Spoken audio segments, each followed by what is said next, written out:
Donc salut. L'idée aujourd'hui, c'est de vous présenter un peu l'histoire de notre boîte, donc qui est une agence digitale agile qu'on a créée. Enfin, on l'a pas créée, on a participé à la création, on était dans l'équipe de base. C'est une agence qui a été créée il y a un peu plus d'un an et demi. Et ça marche plutôt bien, parce qu'on est une trentaine et qu'on envisage un chiffre d'affaires de 2 millions d'euros pour l'année qui vient. Donc ça marche bien et surtout, c'est une boîte où on est heureux. Donc voilà, c'est pour ça qu'on veut en parler, parce que ça marche bien, qu'on pense qu'on a quelques clés pour réaliser ça et qu'on veut vous transmettre, parce qu'il y a quelques enseignements à en tirer. Alors, l'idée de cette conf, il y a plusieurs sujets qu'on va aborder. D'abord, la force du networking, parce qu'en tant qu'étudiant d'une école, forcément vous engrangez beaucoup de compétences, mais une de vos principales forces, ça va être votre réseau. Donc les gens qui sont assis à côté de vous, ça, on va en parler.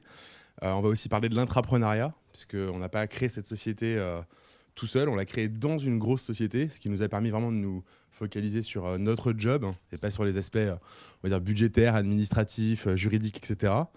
On va aussi vous parler technique, c'est-à-dire qu'est-ce qu'on a mis en place, quels outils on a mis en place d'un point de vue technique pour avoir ce qu'on appelle une usine digitale, donc une usine à projet où on va vraiment industrialiser tous nos processus techniques. Et on vous parlera aussi d'agilité, parce que c'est quelque chose de super important pour nous. Vous avez peut-être entendu parler d'agilité, Scrumban, Kanban, etc. Si vous en avez entendu parler, vous en avez sûrement entendu parler comme méthode de gestion de projet. Mais en fait, pour nous, c'est beaucoup plus. C'est plus une philosophie de vie. Donc ça peut sembler bullshiteux comme ça, mais c'est vraiment le cas. Donc pour nous présenter, Raphaël Genetex. Bonjour. Qui est le responsable projet de l'agence Killix. Et moi, je suis le lead développeur back-end de l'agence. Et on est, pour info, des anciens d'Epitex, qui fait de nous des sortes de cousins. Si je ne me trompe pas. Donc voilà, encore une fois, on va faire un peu l'histoire de la création de l'agence. On va vous parler de l'usine digitale, de nos choix technologiques sur lesquels on pourra troller un petit peu si vous avez envie. Et donc notre stratégie de test, la démarche qualité, c'est une de nos principales marques différenciantes, c'est qu'on se positionne en vraiment très qualitatif. Et ensuite, comment marier l'agilité avec ce qu'on appelle les projets au forfait. Donc ça aussi, on définira un peu ce que c'est. Alors, pour la petite histoire, comment cette agence est née? En fait, on travaille à la base dans une SS2I. Donc c'est ce dont a priori vous ne rêvez pas. Et l'idée en fait, c'est que l'initiateur de ce projet, Killix, c'est Nicolas Poitelon. Il était consultant dans cette SS2I, Extia, et il avait vraiment commencé à avoir des grosses compétences en team building. Vraiment, il avait trouvé des trucs pour construire une équipe qui marche. Et en fait, il en a parlé aux dirigeants d'Extia en disant voilà, j'aimerais bien monter une équipe de dev qui pourrait enchaîner des projets avec une grande efficacité, mais voilà, je ne veux plus le faire chez vos clients, j'aimerais le faire à la maison, dans ma boîte. Et en fait, il a été écouté et on lui a donné les possibilités de le faire. Et c'est pour ça qu'il a lancé ce projet en intrapreneuriat. Donc c'est vraiment une nouvelle structure qui a des codes et des habitudes totalement différentes de la SS2I, mais on a quand même vraiment créé une nouvelle structure. Voilà en gros l'idée, et c'était aussi la vision d'une usine digitale. On va revenir un peu sur ce que ça veut dire. Donc d'abord, la chance qu'il a eue, c'est d'être dans une boîte où on l'a écouté, qui a su un peu sortir de son modèle de SS2I, parce que les SS2I font ce qu'on appelle de l'assistance technique, c'est-à-dire on envoie des consultants chez des clients pour réaliser des missions. Si la mission se passe mal et déborde de 15 jours, c'est super, parce qu'en fait on va juste vendre le consultant 15 jours de plus. Donc au final on fait encore plus d'argent. Quand on fait ce qu'on appelle des projets au forfait, c'est-à-dire qu'on s'engage à faire tel job pour tel montant, là c'est beaucoup plus risqué. Puisque si jamais on déborde de 15 jours, c'est pour notre pomme, on va dépenser beaucoup plus, mais on ne sera pas payé plus. Donc le forfait, se lancer dans le forfait, c'était vraiment un risque pour une boîte qui était habituée à faire de l'assistance technique. Donc on nous a donné les moyens de lancer des nouveaux projets, et c'était plutôt osé. Donc pourquoi faire de l'intrapreneuriat plutôt que de créer notre propre boîte? Parce que notre démarche, initialement, ce n'était pas forcément de faire des millions, c'était surtout de créer un cadre comme on avait toujours eu envie, où on pouvait à la fois s'éclater humainement, technologiquement, et faire des beaux projets. Et donc on a pu vraiment se focaliser sur ça et mettre en place la culture agile, qui est quelque chose qui a plutôt le vent dans le dos en ce moment, qui marche bien et qui permet de changer beaucoup de choses. Donc ça, je laisserai Raphaël vous en parler, parce que c'est lui l'agiliste aujourd'hui. La grosse force de l'intrapreneuriat, c'est qu'on va s'appuyer sur les forces d'une maison mère. Donc Extia, c'est une entreprise qui a 5 ans et qui compte 700 employés, donc elle a une croissance démentielle. Et donc on a pu s'appuyer tout simplement sur ses fonds, sur ses structures. Donc c'est des RH, c'est des comptables, c'est des spécialistes juridiques qui vont gérer toutes les problématiques de contrats, de locaux, de matériel. Et on a vraiment pu se focaliser uniquement sur notre job. On a également une grosse force commerciale puisque il y a 50 commerciaux qui travaillent dans la boîte pour placer des consultants. Alors, ils ne savent pas vendre du projet, mais ça, on a appris à le faire avec eux. Et on a vraiment pu s'appuyer sur leurs forces, notamment sur la capacité de recrutement, parce que les SS2I savent faire deux choses, vendre et embaucher. Donc ça, on a pu s'appuyer sur eux. Mais c'était une grosse force pour construire notre offre. Si un jour vous voulez monter une boîte ou un projet, ou si vous avez un projet, je sais pas, d'école auquel vous voulez donner un élan professionnel, vous avez peu de chances d'y arriver tout seul. C'est possible, mais il faudra vous entourer. Et ça, c'est vraiment la première clé, c'est le team building. C'est-à-dire que plutôt que d'avoir forcément c'est quand même bien d'avoir les meilleurs dans chaque domaine, mais l'idée, c'est surtout d'avoir des gens compatibles. C'est-à-dire d'avoir des valeurs en commun, d'avoir des envies en commun. Et c'est presque le plus important quand vous montez une équipe. Encore une fois, ça peut paraître être du bon sens, mais si jamais vous n'avez pas ça, ça ne marchera pas. Et ça, c'était la force de notre boss actuel, donc Nicolas Poitelon, qui a lancé l'agence, qui a su vraiment identifier des profils. Donc d'abord trouver des gens d'abord faut trouver des gens, ça c'est la première étape, c'est très difficile, surtout dans le monde du dev. Je pense que vous commencez limite déjà à vous faire draguer par les entreprises, vous commencez à comprendre que vous n'aurez pas trop de mal à trouver du travail. Donc quand on a du travail, le problème c'est de trouver les gens pour le faire. Et donc il a fallu aussi identifier les postes qui étaient nécessaires. Donc nous, l'idée d'une usine digitale, c'est de pouvoir capitaliser sur les projets qu'on réalise pour réaliser de plus en plus vite les projets suivants, parce qu'on va avoir une espèce de méga boîte à outils, si on veut, une sorte de framework enrichi qui va pouvoir nous permettre de construire très rapidement les projets.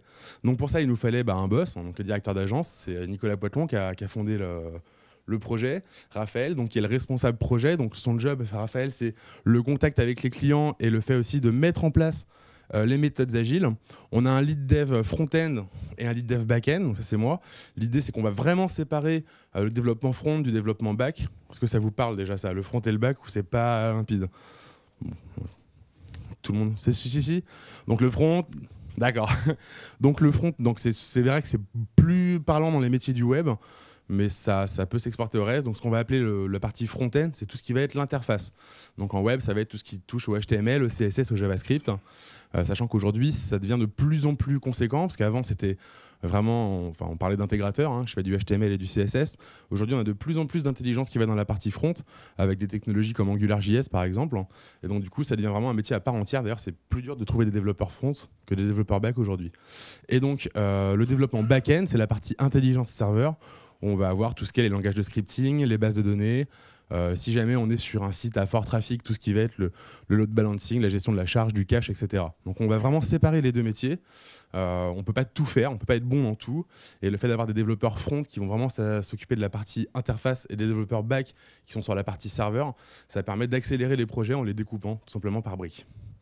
Et un lead DevOps, puisque donc le DevOps, ça, je ne sais pas si ça vous parle aussi, le DevOps, c'est un métier qui permet de faire le lien entre l'admin 6 et le développeur. Le job d'un développeur, c'est quoi? C'est de faire évoluer le système. Le job d'un admin 6, c'est de rendre le système stable. Donc de base, on est ennemis définitivement.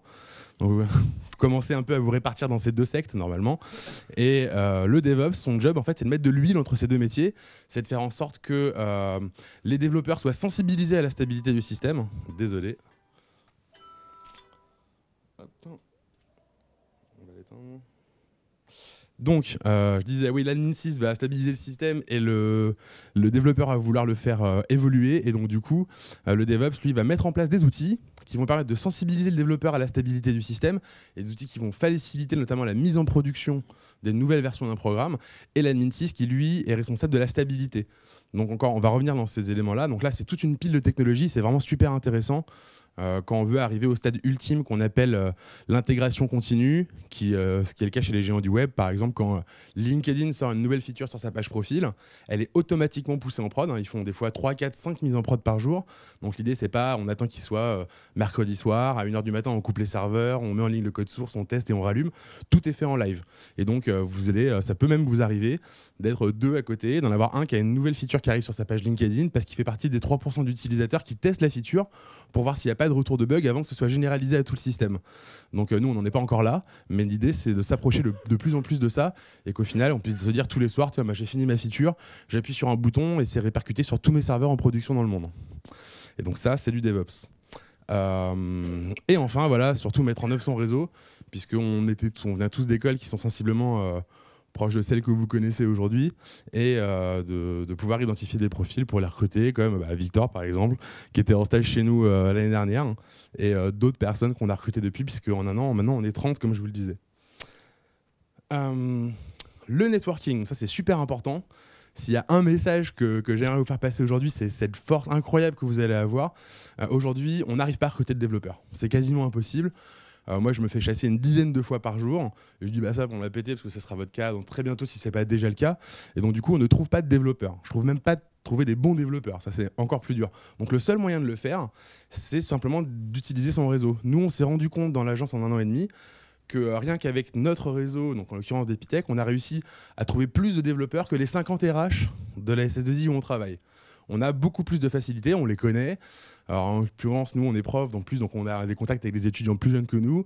Et même au niveau des gens qui ont fait l'école avec nous, c'est beaucoup plus facile d'identifier des gens avec qui on peut travailler. Et au-delà de vos compétences, un truc que vous allez apporter dans les boîtes où vous allez travailler, c'est ça. Ça a une valeur, mais phénoménale. Il faut se dire qu'un bon recrutement, ça peut se vendre 10 000 €. Juste le fait de trouver la bonne personne et de la mettre dans le bon poste, ou beaucoup plus en fonction évidemment du profil.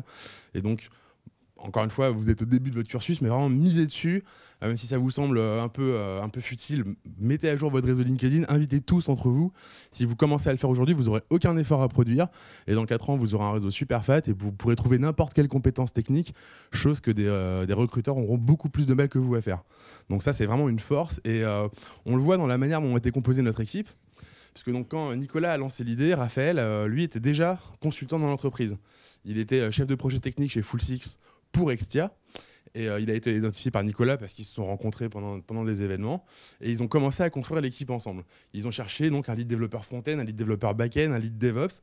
Et c'était très dur. Et en fait, la manière dont il a pu les trouver, c'est via Raphaël, en fait, qui nous a coopté, moi et Sylvain. On était tous les trois de 3 promotions différentes d'Epitech.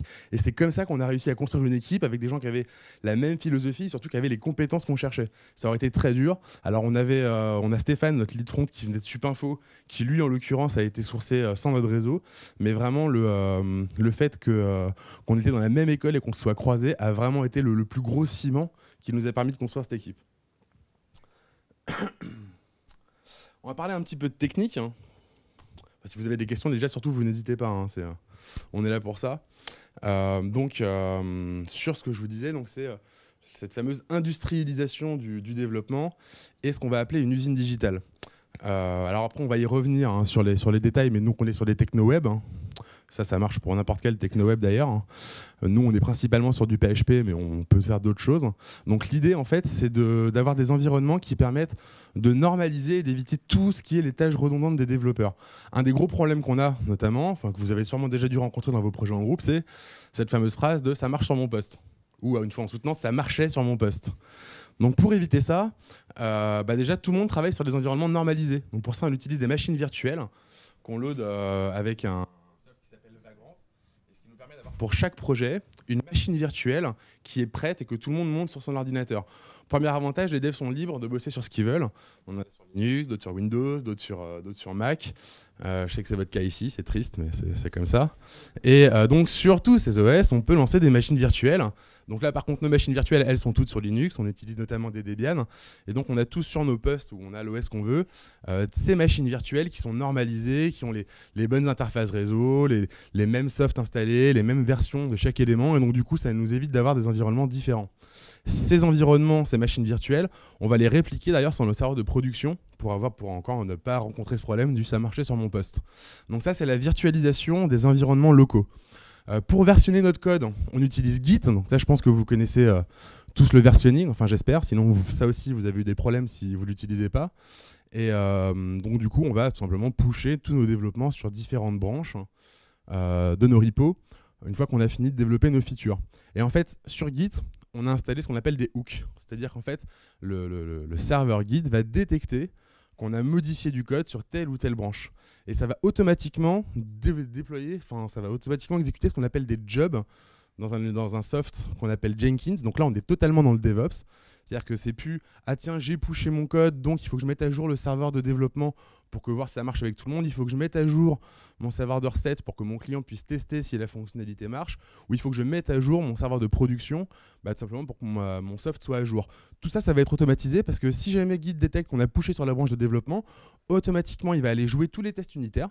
Et si les tests unitaires passent, ça va les déployer automatiquement sur le serveur qui va bien. Si on a poussé sur la branche de développement, Jenkins va lancer un job avec un soft qui s'appelle Capistrano.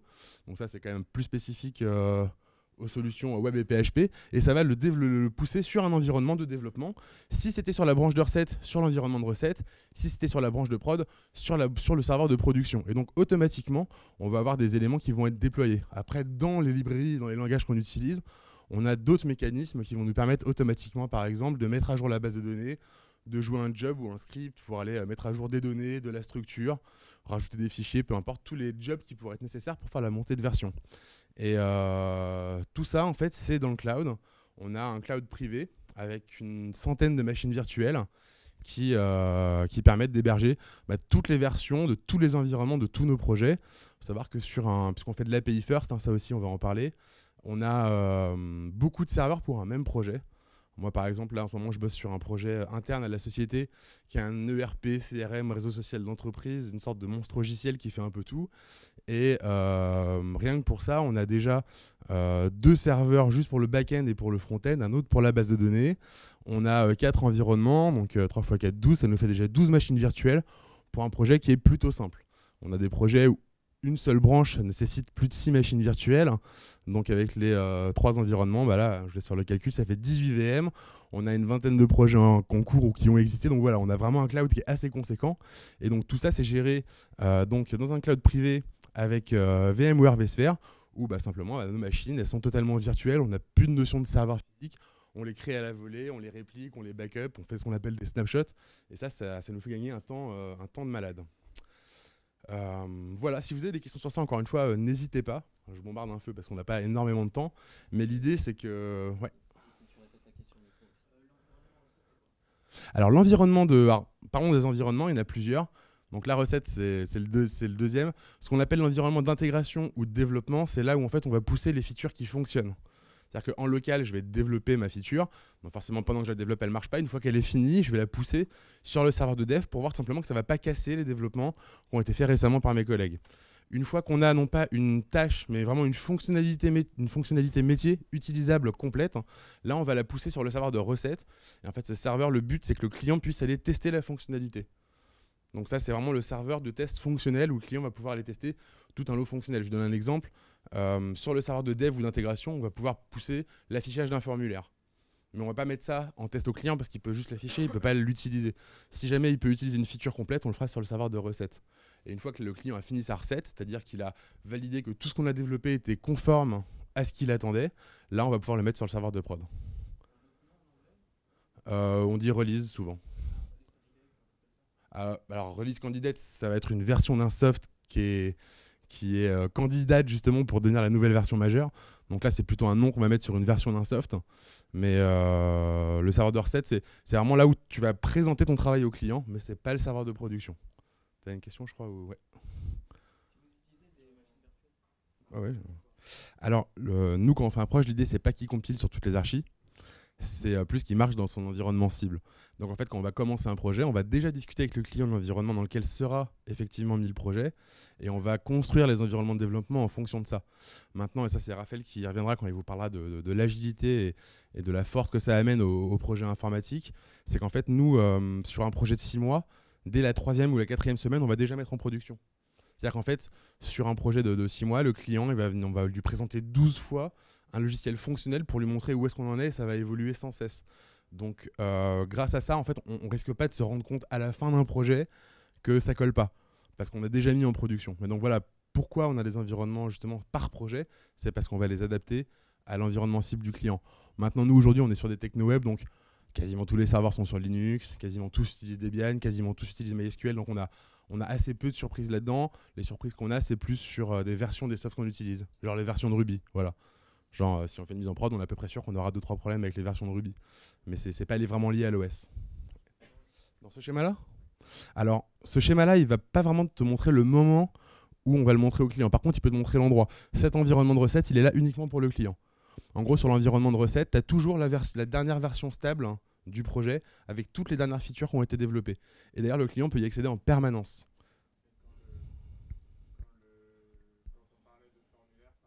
Ouais. Alors, ouais, je comprends mieux la question.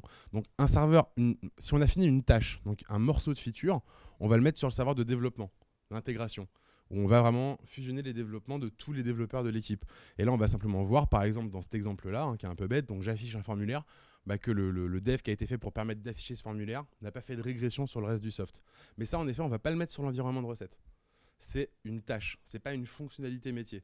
Une fonctionnalité qui est utilisable. Une fois qu'on a un workflow complet, genre j'affiche mon formulaire, je l'envoie, j'ai les erreurs si ça marche pas, ou j'ai une transaction qui est effectuée si ça marche, ça, on va le mettre sur l'environnement de recette pour que ça soit testé par le client.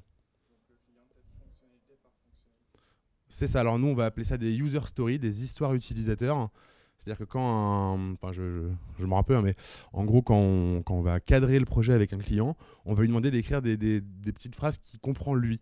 Par exemple, en tant qu'administrateur, je veux créer un nouveau compte utilisateur. Je sais pas si on est sur un forum, en tant que modérateur, je veux pouvoir refuser un post. Ça, on va le faire. Par contre, on ne va pas lui demander d'écrire des tâches techniques. On ne va pas lui demander, en tant qu'application tierce, je veux pouvoir me connecter en O2 depuis n'importe quel client en API, parce que là, le client, il ne comprend pas du tout. Donc, on part vraiment d'histoires fonctionnelles, d'histoires métiers que le client comprend. Et c'est une fois qu'on a une de ces petites histoires au complet qu'on la met sur le serveur de recette. Une tâche technique qui n'a pas de sens métier, on ne va pas la présenter. Mais ça, tous ces éléments-là, vous comprendrez mieux quand on parlera de l'agilité. Ça ne veut pas dire que je ne vais pas répondre à ta question. Alors, il y a beaucoup de questions dans ta question. Mais qu'est-ce que l'entreprise y gagne? Beaucoup de choses. L'entreprise, elle ne peut pas prendre de stagiaires techniques parce qu'elle envoie ses employés chez les clients. Donc nous, vu qu'on est en interne, on peut prendre des stagiaires techniques et donc du coup, quand on identifie des étudiants avec un gros potentiel, on peut les prendre dans l'agence et donc dans la SS2I pour les embaucher. Donc ça, c'est le premier truc, c'est une force de recrutement. Deuxièmement, on est beaucoup plus sexy qu'une SS2I. C'est-à-dire que tout le monde a envie de venir travailler à Kivix parce que c'est sympa, parce que quand les gens viennent, ils voient qu'il y a des nerfs et qu'on se lance des chocobons pendant les réunions, parce que ça se voit que c'est sympa, qu'on utilise des technologies cool. Donc tout le monde a envie de venir. Et c'est vrai que quand tu as des candidats qui viennent en entretien à la SS2I, t'en as que ça intéresse, t'en as que ça intéresse pas, mais quand on peut leur dire ouais, mais si jamais ça se passe bien et qu'on a un besoin pour ton profil, tu pourras peut-être rejoindre Kidix, c'est beaucoup plus attractif pour la SS2I. Encore un autre truc, dans la SS2I au siège, tu as des commerciaux, des recruteurs et des directeurs. T'as aucun technicien. Et nous, du coup, on est une équipe de 30 personnes sur place. Donc, du coup, quand tu as un candidat qui pose question, ils peuvent nous solliciter pour les entretiens. Quand ils ont une question sur une nouvelle technologie, par exemple, je sais pas, c'est quoi AngularJS? Il faut que je recrute qui pour une mission AngularJS? Ils peuvent venir nous poser la question. Donc ça, c'est encore une autre force pour eux. Et dernière force, ils gagnent de l'argent. Voilà, parce qu'on fait des gros projets qui ont une marge, si on les fait bien, qui ont une marge conséquente. Alors, le modèle du forfait il est moins rentable que l'assistance technique, mais ça reste rentable. Et dernier élément, du staff, parce que une société, elle est beaucoup cotée par, surtout une SS2I, par le nombre d'employés qu'elle a, et que nous, en un an, on a réussi à ramener 30 personnes dans la société. Donc voilà ce qu'elle a à y gagner. Et j'ai oublié aussi le côté fer de lance technologique, puisque un des buts de notre agence, c'est aussi de tester toutes les technologies un peu up-to-date, alors pas forcément les trucs de concours de calculatrice, mais les technologies qui commencent à avoir le vent dans le dos. Donc je pense à Ruby, je pense à Angular, je pense à Node, je pense à tout ça, qui ne sont pas des éléments qui sont très courants dans le business. Alors, c'est très sympa et c'est à jour technologiquement, c'est prêt à être utilisé, mais c'est pas très répandu. Nous, de notre côté, ce qu'on a à y gagner, alors la question des salaires, elle se pose maintenant. La vérité, c'est qu'en SS2I ou ailleurs, ton salaire, ça dépend de tes capacités à le négocier. Donc tu peux être correctement payé dans une SS2I, même si c'est peut-être un peu plus dur parce qu'ils sont plus habitués à négocier les salaires à la baisse. Mais nous, la vraie force, c'est qu'on a pu se focaliser sur ce qu'on sait faire et ce qu'on aime faire. C'est-à-dire construire des projets, dev, concevoir une usine digitale, recruter des gens qu'on aime bien et pas tout simplement gérer des choses où on est mauvais. L'administratif, le juridique, trouver des locaux, faire la paye, tous ces trucs-là, gérer les absences, gérer les contrats de travail. Avoir une force commerciale, avoir des recruteurs, avoir quelqu'un qui peut te dire que ton contrat il est valide légalement. Ça aussi, on a failli se prendre quelques grosses fessées à cause de de cahier des charges, enfin de réponses à appel d'offres mal construits, où c'est nos clients qui nous ont dit attention, là, si vous laissez cette clause, si un jour on va au tribunal, vous êtes mal. Donc voilà, tous ces éléments sur lesquels on n'est pas bon, bah, on a pu s'appuyer sur les forces d'Extia, donc la maison mère, pour réaliser l'agence. Voilà l'idée. Autre chose aussi pour compléter, qu'est-ce que nous on y gagne? On peut faire de la qualité, on peut faire beaucoup plus de qualité parce qu'on n'est pas sur nos fonds propres, on est aussi sur les fonds de la société Extia. Non pas qu'on essaye de faire baisser les fonds d'Extia, hein, mais disons que quand on est au forfait, comme disait Gaël, il y a beaucoup de risques. Et parce que forcément le projet il a une fin et si on dépasse cette date de fin, bah, c'est pour notre pomme. Et comme on peut faire de la qualité, en fait nos projets réussissent, nos projets sont beaucoup plus rentables que de l'assistance technique dont parlait Gaël. Donc tout le monde est gagnant. Nous on fait des beaux projets de label technique, on se fait plaisir. Et Exia gagne encore plus d'argent parce que le modèle forfaitaire rapporte plus. Et un dernier point sur les salaires, donc entre l'entrepreneuriat et l'intrapreneuriat, bah, la grosse différence c'est que tu as un salaire. Voilà. Parce que quand tu montes ta boîte, tu n'as pas de salaire. C'est pas faux. Donc ça fait la. Donc peut-être qu'une fois qu'elle marche et que tu as levé des fonds, tu peux te payer mieux qu'en SS2I. Mais d'ailleurs, on vous l'a peut-être déjà dit, on vous le redira si vous parlez des entrepreneurs. Si jamais ton but dans la vie c'est de devenir riche, entrepreneur, c'est peut-être pas le bon métier. Voilà. Ça peut t'amener plein de trucs, dont la richesse, mais si jamais tu as ça comme but, ça risque de pas marcher. Voilà, c'est vraiment pas la première motivation à avoir. Ouais.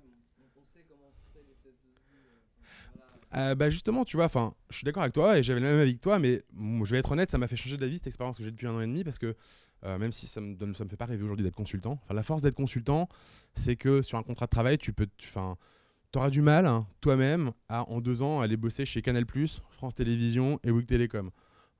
Dans ces boîtes-là, il y en a où tu peux avoir très envie d'aller, comme bon, je vais pas citer celle où t'as pas envie d'aller, comme Canal+, par exemple, qui est super sympa techniquement, et tu pourras pas par toi-même y rentrer dedans. Donc ça, c'est la force des SS2I. Maintenant, leur faiblesse, en effet, c'est que tu bosses pas dans ta boîte, tu bosses dans une autre boîte, mais l'autre force, c'est que du coup, tu vois, elles ont du cash, elles ont des envies, et que dans cette SS2I, nous, on a vraiment pu créer un truc génial. Donc moi, personnellement... Ah non, toutes les SS2I ne les sont pas faire. Il faut être dans une boîte où tu as des patrons qui ont envie un peu de prendre des risques. Alors oui, c'est un peu contradictoire. En gros, l'idée, c'est que l'assistance technique, c'est un modèle rentable. Et plus risqué. Le forfait, c'est un modèle qui peut être plus rentable, mais qui de base est beaucoup plus risqué. Mais le forfait, quand ça se passe bien, c'est très rentable. C'est ça en fait. Simplement qu'avec un forfait, tu as beaucoup plus de risques. Je te donne un exemple. Là, on a un projet de 6 mois qui a un coût d'à peu près un demi-million d'euros. Alors, j'ai pas les marges en tête et on va pas en parler là en plus. Mais si jamais nous, on se plante d'1 mois dessus, on perd énormément d'argent. Énormément. Par contre, au contraire, si jamais on arrive à gagner 1 mois, là on va faire beaucoup d'argent. Donc en fait, c'est juste un modèle plus risqué. On peut pas trancher de manière binaire en disant que l'assistance technique ou le forfait c'est plus rentable. Ce qui est sûr, c'est que le forfait c'est beaucoup plus risqué si tu te plantes. C'est ça la vraie réponse. Alors justement, on les tient grâce à l'agilité et on a eu un compliment du directeur technique de France Télévisions Édition Numérique qui nous dit qu'on était la première boîte à lui livrer un projet fonctionnel à temps. Il n'avait jamais vu ça. Et c'est pas parce qu'on est magicien, c'est simplement qu'on a utilisé les méthodes agiles. Et en fait, avec ces méthodes, tu ne peux pas te planter, encore une fois. Parce que là, par exemple, c'était un projet sur 3 mois. En 3 mois, on a présenté 8 fois. Non, c'était les itérations d'1 semaine. Plus que ça, toutes les semaines. Toutes les semaines, on a été présenté aux clients là où on était. Toutes les semaines, on mettait en production. Toutes les semaines, ils voyaient où on en était. Donc en fait, ils savaient très bien ce qu'il allait avoir à la fin. Et encore une fois, c'est Raphaël qui vous en parlait, mais on considère qu'un projet informatique, il est fini quand on a atteint 90% du cahier des charges. Alors, les clients ne peuvent pas entendre ça, c'est impossible. Sauf que dans les faits, en cycle en V, c'est-à-dire je passe 2 mois à concevoir, 3 mois à écrire de la doc, 3 mois à développer, 3 mois à tester, le projet il est jamais bon à la fin. Donc tu te plantes systématiquement, donc tu rallonges le budget, donc au final tu es en retard. Et en fait avec la méthode agile, ce qu'elle va permettre de faire, c'est justement d'affiner le besoin au cours du projet avec le client. Et quand il reste plus que 2 semaines, on lui dit bon voilà, il reste 2 semaines, on en est là, qu'est-ce qu'on fait dans les 2 dernières semaines? Qu'est-ce qui a de la valeur pour vous? Et donc c'est pour ça qu'on arrive à livrer un projet qui fait que le client est satisfait vraiment à la deadline qui était annoncée au départ. Et pour avoir pas respecté de très nombreuses deadlines, je pense qu'aujourd'hui, moi, à ma connaissance, c'est la seule méthode qui permet de s'en assurer. Donc la réponse, c'est on est toujours à l'heure. Même si vous ne me croyez pas, c'est vrai. Ouais. Comment on a trouvé nos premiers clients? En allant se présenter. Notre premier client, c'était France Télévisions. Il y a eu un appel d'offres. On s'est présenté. C'était un middleware qui faisait transiter en temps réel les heures de départ exactes à la frame près de toutes les émissions. Et donc on s'est présenté, salut, on est une nouvelle agence. On est arrivé. Alors, complètement non, la fleur au fusil. Alors c'est pas vraiment vrai. On a été introduit par Extia. Extia, les commerciaux étaient en contact avec France Télévisions, ils ont identifié qu'il y avait un appel d'offres et donc on a pu avoir un rendez-vous pour une soutenance. Donc là, pour la petite histoire, c'est là justement, on n'est pas commerciaux, on n'aurait peut-être pas su le faire. Je me rappelle très bien du rendez-vous. J'avais un de mes collègues qui est ingénieur d'affaires, donc commercial chez Extia, qui avait réussi à avoir un rendez-vous téléphonique à France Télévisions, sauf qu'on y a été physiquement. Et donc le mec était en mode, je comprends pas, on devait s'appeler. Ah bah zut, on est là, qu'est-ce qu'on fait? Du coup, on a pu en parler un peu. Il a pu voir qu'on a pu se montrer comme étant crédible, tout simplement. Et en l'occurrence, c'était une solution basique qu'il voulait. Donc nous, on proposait du Symfony 2, ça allait très bien. C'était pur API. Et il y avait une techno, c'était RabbitMQ, donc c'est une technologie de queue. Et il nous a dit clairement, si vous savez pas ce que c'est pas la peine de venir chez nous en disant, on veut tester. Et en fait, c'est ce qu'on a fait. On connaissait pas. On est arrivé en disant, si, on connaît pas, mais ça a pas l'air bien sorcier. On a étudié le truc. Pendant la soutenance, on a été beaucoup plus crédible qu'apparemment les autres personnes qui avaient présenté cette techno. On a eu le contrat, voilà, tout simplement. Donc, mais un truc qui nous a permis de l'avoir, c'est de faire une super réponse d'appel d'offres. On a fait un truc super stylé. Souvent, les réponses d'appel d'offres, c'est 30 pages de Word imbitables, hein, avec des tableaux Excel, etc. Et en fait, nous, on a fait un PowerPoint avec des couleurs un peu kikou, beaucoup d'images, de flèches, de trucs comme ça, peu de texte. Et en fait, ça a vachement plu. Donc voilà, on a essayé de se différencier un peu, quoi. C'est pas très facile, hein. On a raté beaucoup d'appels d'offres, hein. On s'est cassé les dents sur un appel d'offres colossal à 10 millions d'euros. On a visé un peu trop haut. On a perdu près d'un mois et demi dessus, donc on a perdu beaucoup d'argent. Mais depuis, on en a trouvé d'autres. Donc là, en ce moment, on travaille avec la Fédération française de bridge. Sexy, oui, hein. Absolument. Et on refait tout leur système d'information. C'est-à-dire que c'est une des plus grandes fédérations sportives de France, hein. Oui, c'est un sport, le bridge. Olympique même, je crois. Un sport de l'esprit. Ah oui. La demande, elle est conséquente. Il y a beaucoup surtout sur Paris, c'est assez facile de trouver des appels d'offres. Après, il faut les gagner. Mais c'est assez sympa. D'ailleurs, c'est marrant parce que nous, à la base, on est dev, donc on a découvert ça. On a vraiment découvert le process commercial avec Kilix. Alors, c'est pas notre tasse de thé, mais c'était marrant parce qu'il y a le challenge commercial. Mais voilà, on en a raté beaucoup, et on en a réussi quelques-uns. Et par contre, l'avantage, c'est que les clients avec qui on a bossé veulent retravailler avec nous. Et ça, on pense que c'est super important. Je pense que personne n'aura de facilité. Tu peux tomber sur un super commercial qui trouvera des clients en 2 secondes. Mais ta vraie force commerciale, ça va être de faire que ton client il est heureux, qu'il te recommande. On a pas mal de personnes à qui on a perdu des appels d'offres et on a un super contact. Par exemple, moi j'ai bossé avec TV5 sur un appel d'offres sur de l'Elasticsearch. Le projet s'est pas fait. C'est marrant, j'ai bossé avec Victor d'ailleurs dessus. Et on a réussi à faire une grosse étude sur Elasticsearch. Et en fait, on s'est montré super crédible face à son responsable technique. Et donc, du coup, on a été recontacté récemment pour d'autres appels d'offres. Donc, ça crée un lien. Et c'est ça qu'on entretient comme force commerciale. Je vais poursuivre sur la technique parce qu'après, je pense que ça va vous apporter des réponses aussi. Puis on pourra passer à l'agilité après. Parlons de choix technologiques. Alors, on fait du PHP. Et j'aime beaucoup le PHP. Si vous n'aimez pas, tant pis pour vous. Pourquoi PHP? On ne l'a pas choisi parce que j'aime bien. On l'a choisi pour 2 raisons. D'abord, c'est le langage qui... Ça, je vais y revenir après. D'abord, je vais revenir sur le choix technologique. Après, on détaillera pourquoi. Donc, on fait du PHP 5 avec Symfony 2. Donc, il y a un framework MVC, objet, un peu char d'assaut. Hein, c'est un des plus gros. Au niveau de nombre de projets, c'est clairement le leader du marché. Il a 2 forces. Hein, c'est de pouvoir sa grosse force, c'est de permettre la capitalisation du code source via un système de bundle. C'est-à-dire que dès qu'on va avoir un pan fonctionnel dans une application, on va entre guillemets le bundliser pour pouvoir le réutiliser dans d'autres applications. Je vais vous donner un exemple. On utilise une librairie de contrôle d'accès qui s'appelle Airback. Et on l'utilise dans un des projets, celui où je travaille moi, et on en a fait un bundle pour pouvoir l'utiliser dans d'autres projets. On a encore le projet de la Fédération française de bridge dont je parlais. On a développé dedans un plugin qui permet de gérer l'authentification des API avec une techno qui s'appelle JSON Web Token. Et c'est pareil, on a fait un bundle, on va pouvoir le réutiliser dans un autre projet. Et c'est ça qui va faire que notre agence, et c'est là que le forfait peut être beaucoup plus rentable que l'AT, c'est parce que comme on va capitaliser sur des développements qu'on a fait, quand on va pouvoir vendre des projets qui intègrent ces fonctionnalités, on les aura déjà développés. Donc il y aura quand même un tout petit peu de coût pour les mettre dedans, mais c'est comme si vraiment on faisait de la R&D et que donc du coup on avait des éléments pré-développés, un peu une sorte de Lego, un Lego à faire des projets qui a des pièces de plus en plus grandes, quoi. Ensuite, un truc très important, et on va y revenir, c'est les tests. Les tests, c'est capital en dev, surtout quand on travaille à plusieurs sur des projets de long terme. Et donc, nous, on utilise comme techno PHP Unit pour les tests unitaires et Biateming pour les tests fonctionnels. Je reviendrai sur la différence entre les deux. Au niveau, alors, en dehors des postes de travail où il y a débat, nos serveurs sont évidemment sur Linux. Ça, c'est un élément sur lequel on ne débat pas. D'ailleurs, on n'hésite pas à refuser les appels d'offres sur les technologies sur lesquelles on ne travaille pas, notamment les serveurs Microsoft. En serveur web, on utilise Apache et Nginx.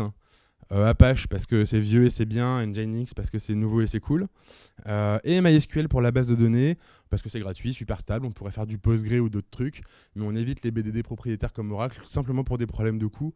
Et quand on arrive dans des situations où des BDD comme MySQL ne sont pas suffisantes, c'est pas de passer sur SQL Server la solution, ça va être plus de faire du NoSQL ou d'autres solutions ou de mettre en place des clusters, bref.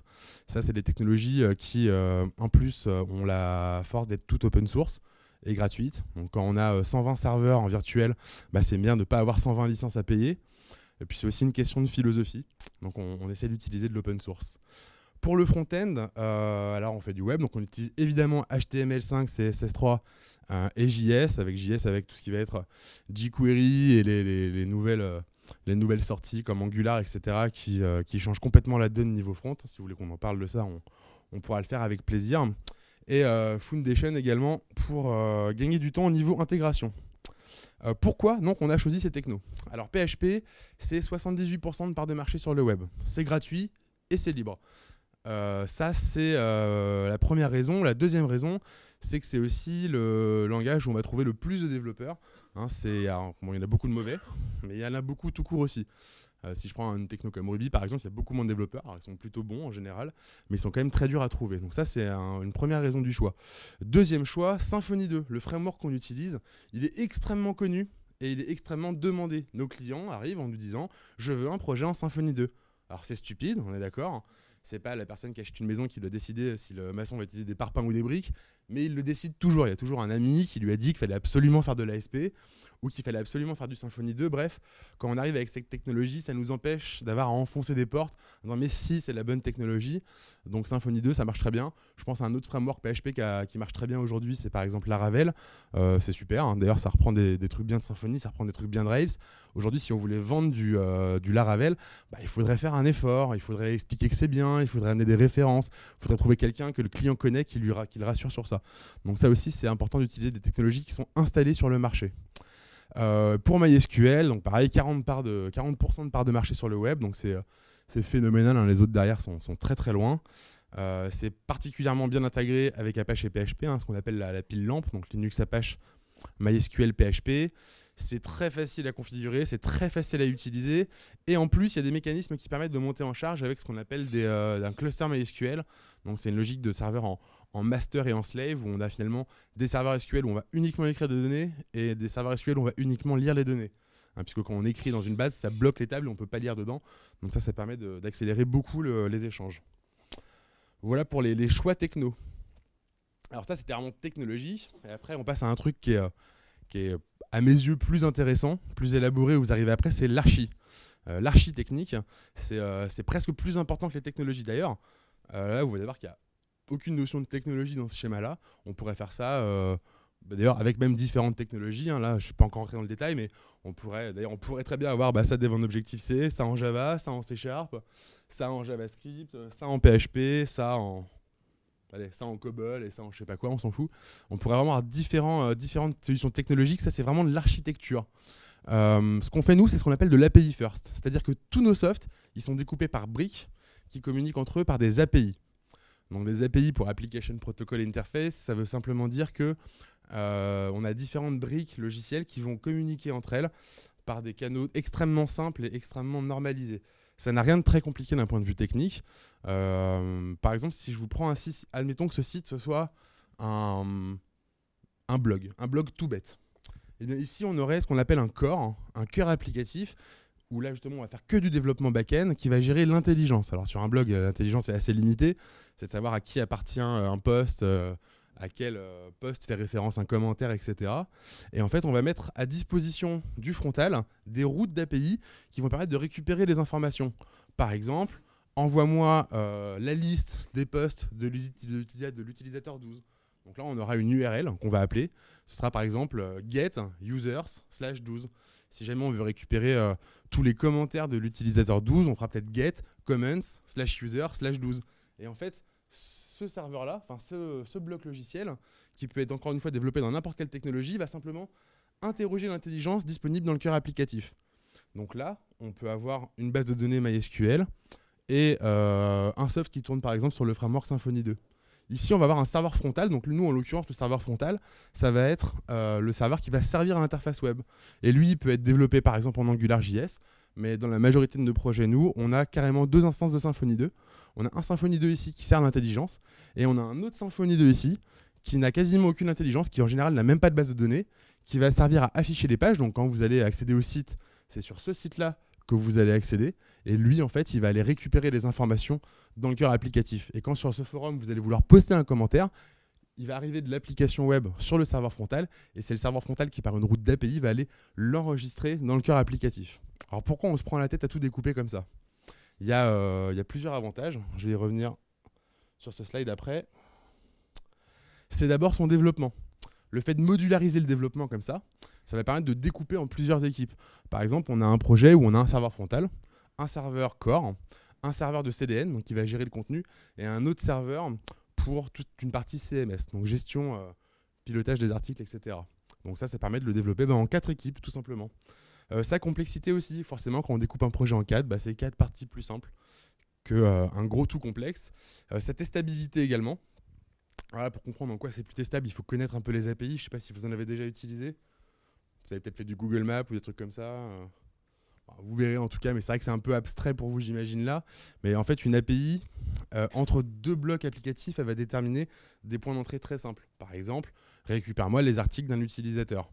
C'est beaucoup plus facile à tester d'avoir un array ou un peu de JSON avec quelques articles que de devoir analyser une page web avec tout ce que ça va comporter de balises, etc. C'est beaucoup plus verbeux, donc c'est beaucoup plus facile à tester. Et également pour la maintenance, nous, tous nos projets, ils ont une page de vie où on va pouvoir voir par exemple que le cœur applicatif arrive à toucher la base de données, que le cœur applicatif arrive à toucher le serveur frontal, que le serveur frontal a bien l'accès à Internet, etc., etc. Donc on va pouvoir beaucoup plus facilement maintenir et exploiter l'application. Alors pour revenir sur ce que ça permet, l'API First, en fait, nous, quand on développe un site pour nos clients, on a toujours, on va dire un site web, j'aime pas cette expression, on aura toujours un minima, un frontal et un cœur applicatif. Et on va expliquer aux clients, cette approche, ça va vous coûter 30% plus cher. Alors pourquoi on va le faire ? Parce que demain, par exemple, vous avez un site qui permet à vos employés, à vos commerciaux d'avoir la liste de leurs clients. Vous voulez un site web. Demain, vous voulez que vos commerciaux aient accès à la même fonctionnalité, mais sur une application mobile. Rebelote, on va vous refaire tout le projet, puis on va tout redévelopper. En fait, grâce à l'API First, ce ne sera pas nécessaire, parce qu'on va uniquement aller, par exemple, développer une interface Android, et en fait, toute l'intelligence, tout le métier, elle va l'utiliser par API du cœur applicatif. Donc l'idée, c'est d'avoir un seul développement qui comprend toute l'intelligence d'un système, ça marche pour n'importe quel système, et ensuite de pouvoir interfacer ce système, cette intelligence, à travers, par exemple, un frontal web, par rapport à une application tierce, par rapport à une application Windows Phone, que sais-je, n'importe quoi, et sachant que toutes ces interfaces, donc l'application web, l'application mobile, le site partenaire, ils vont tous utiliser le même cœur applicatif et tous centraliser dans la même base de données. Et donc ça, c'est un modèle qu'aujourd'hui suivent l'intégralité des géants du web. Il n'y a pas un seul site où vous allez tous qui ne marche pas sur le modèle API First. Donc même si ça a un coût, c'est extrêmement intéressant. Et si vous faites des API, documentez-vous sur le RESTful. RESTful, c'est la norme et c'est ce qui se fait. C'est super simple et c'est plutôt magique quand on s'y met, quoi. C'est comme le modèle MVC en fait. Vaste débat. Alors MVC, ça va segmenter les parties de ton code dans une même application. En gros, là, si tu veux, ça c'est MVC et ça c'est MVC. Donc MVC, c'est ce qu'on appelle un design pattern. Ça te permet de segmenter le code de ton application. Donc si tu veux, on peut dire qu'au niveau, les deux, c'est de l'archi-logiciel, mais je peux vraiment pas dire que c'est pareil. En gros, le MVC, c'est comment organiser ton code dans un projet. L'API First, c'est plutôt comment exploser ton projet pour que chacune des briques soit réutilisable de la manière la plus rentable possible. Voilà. Mais ça n'a pas rien à voir.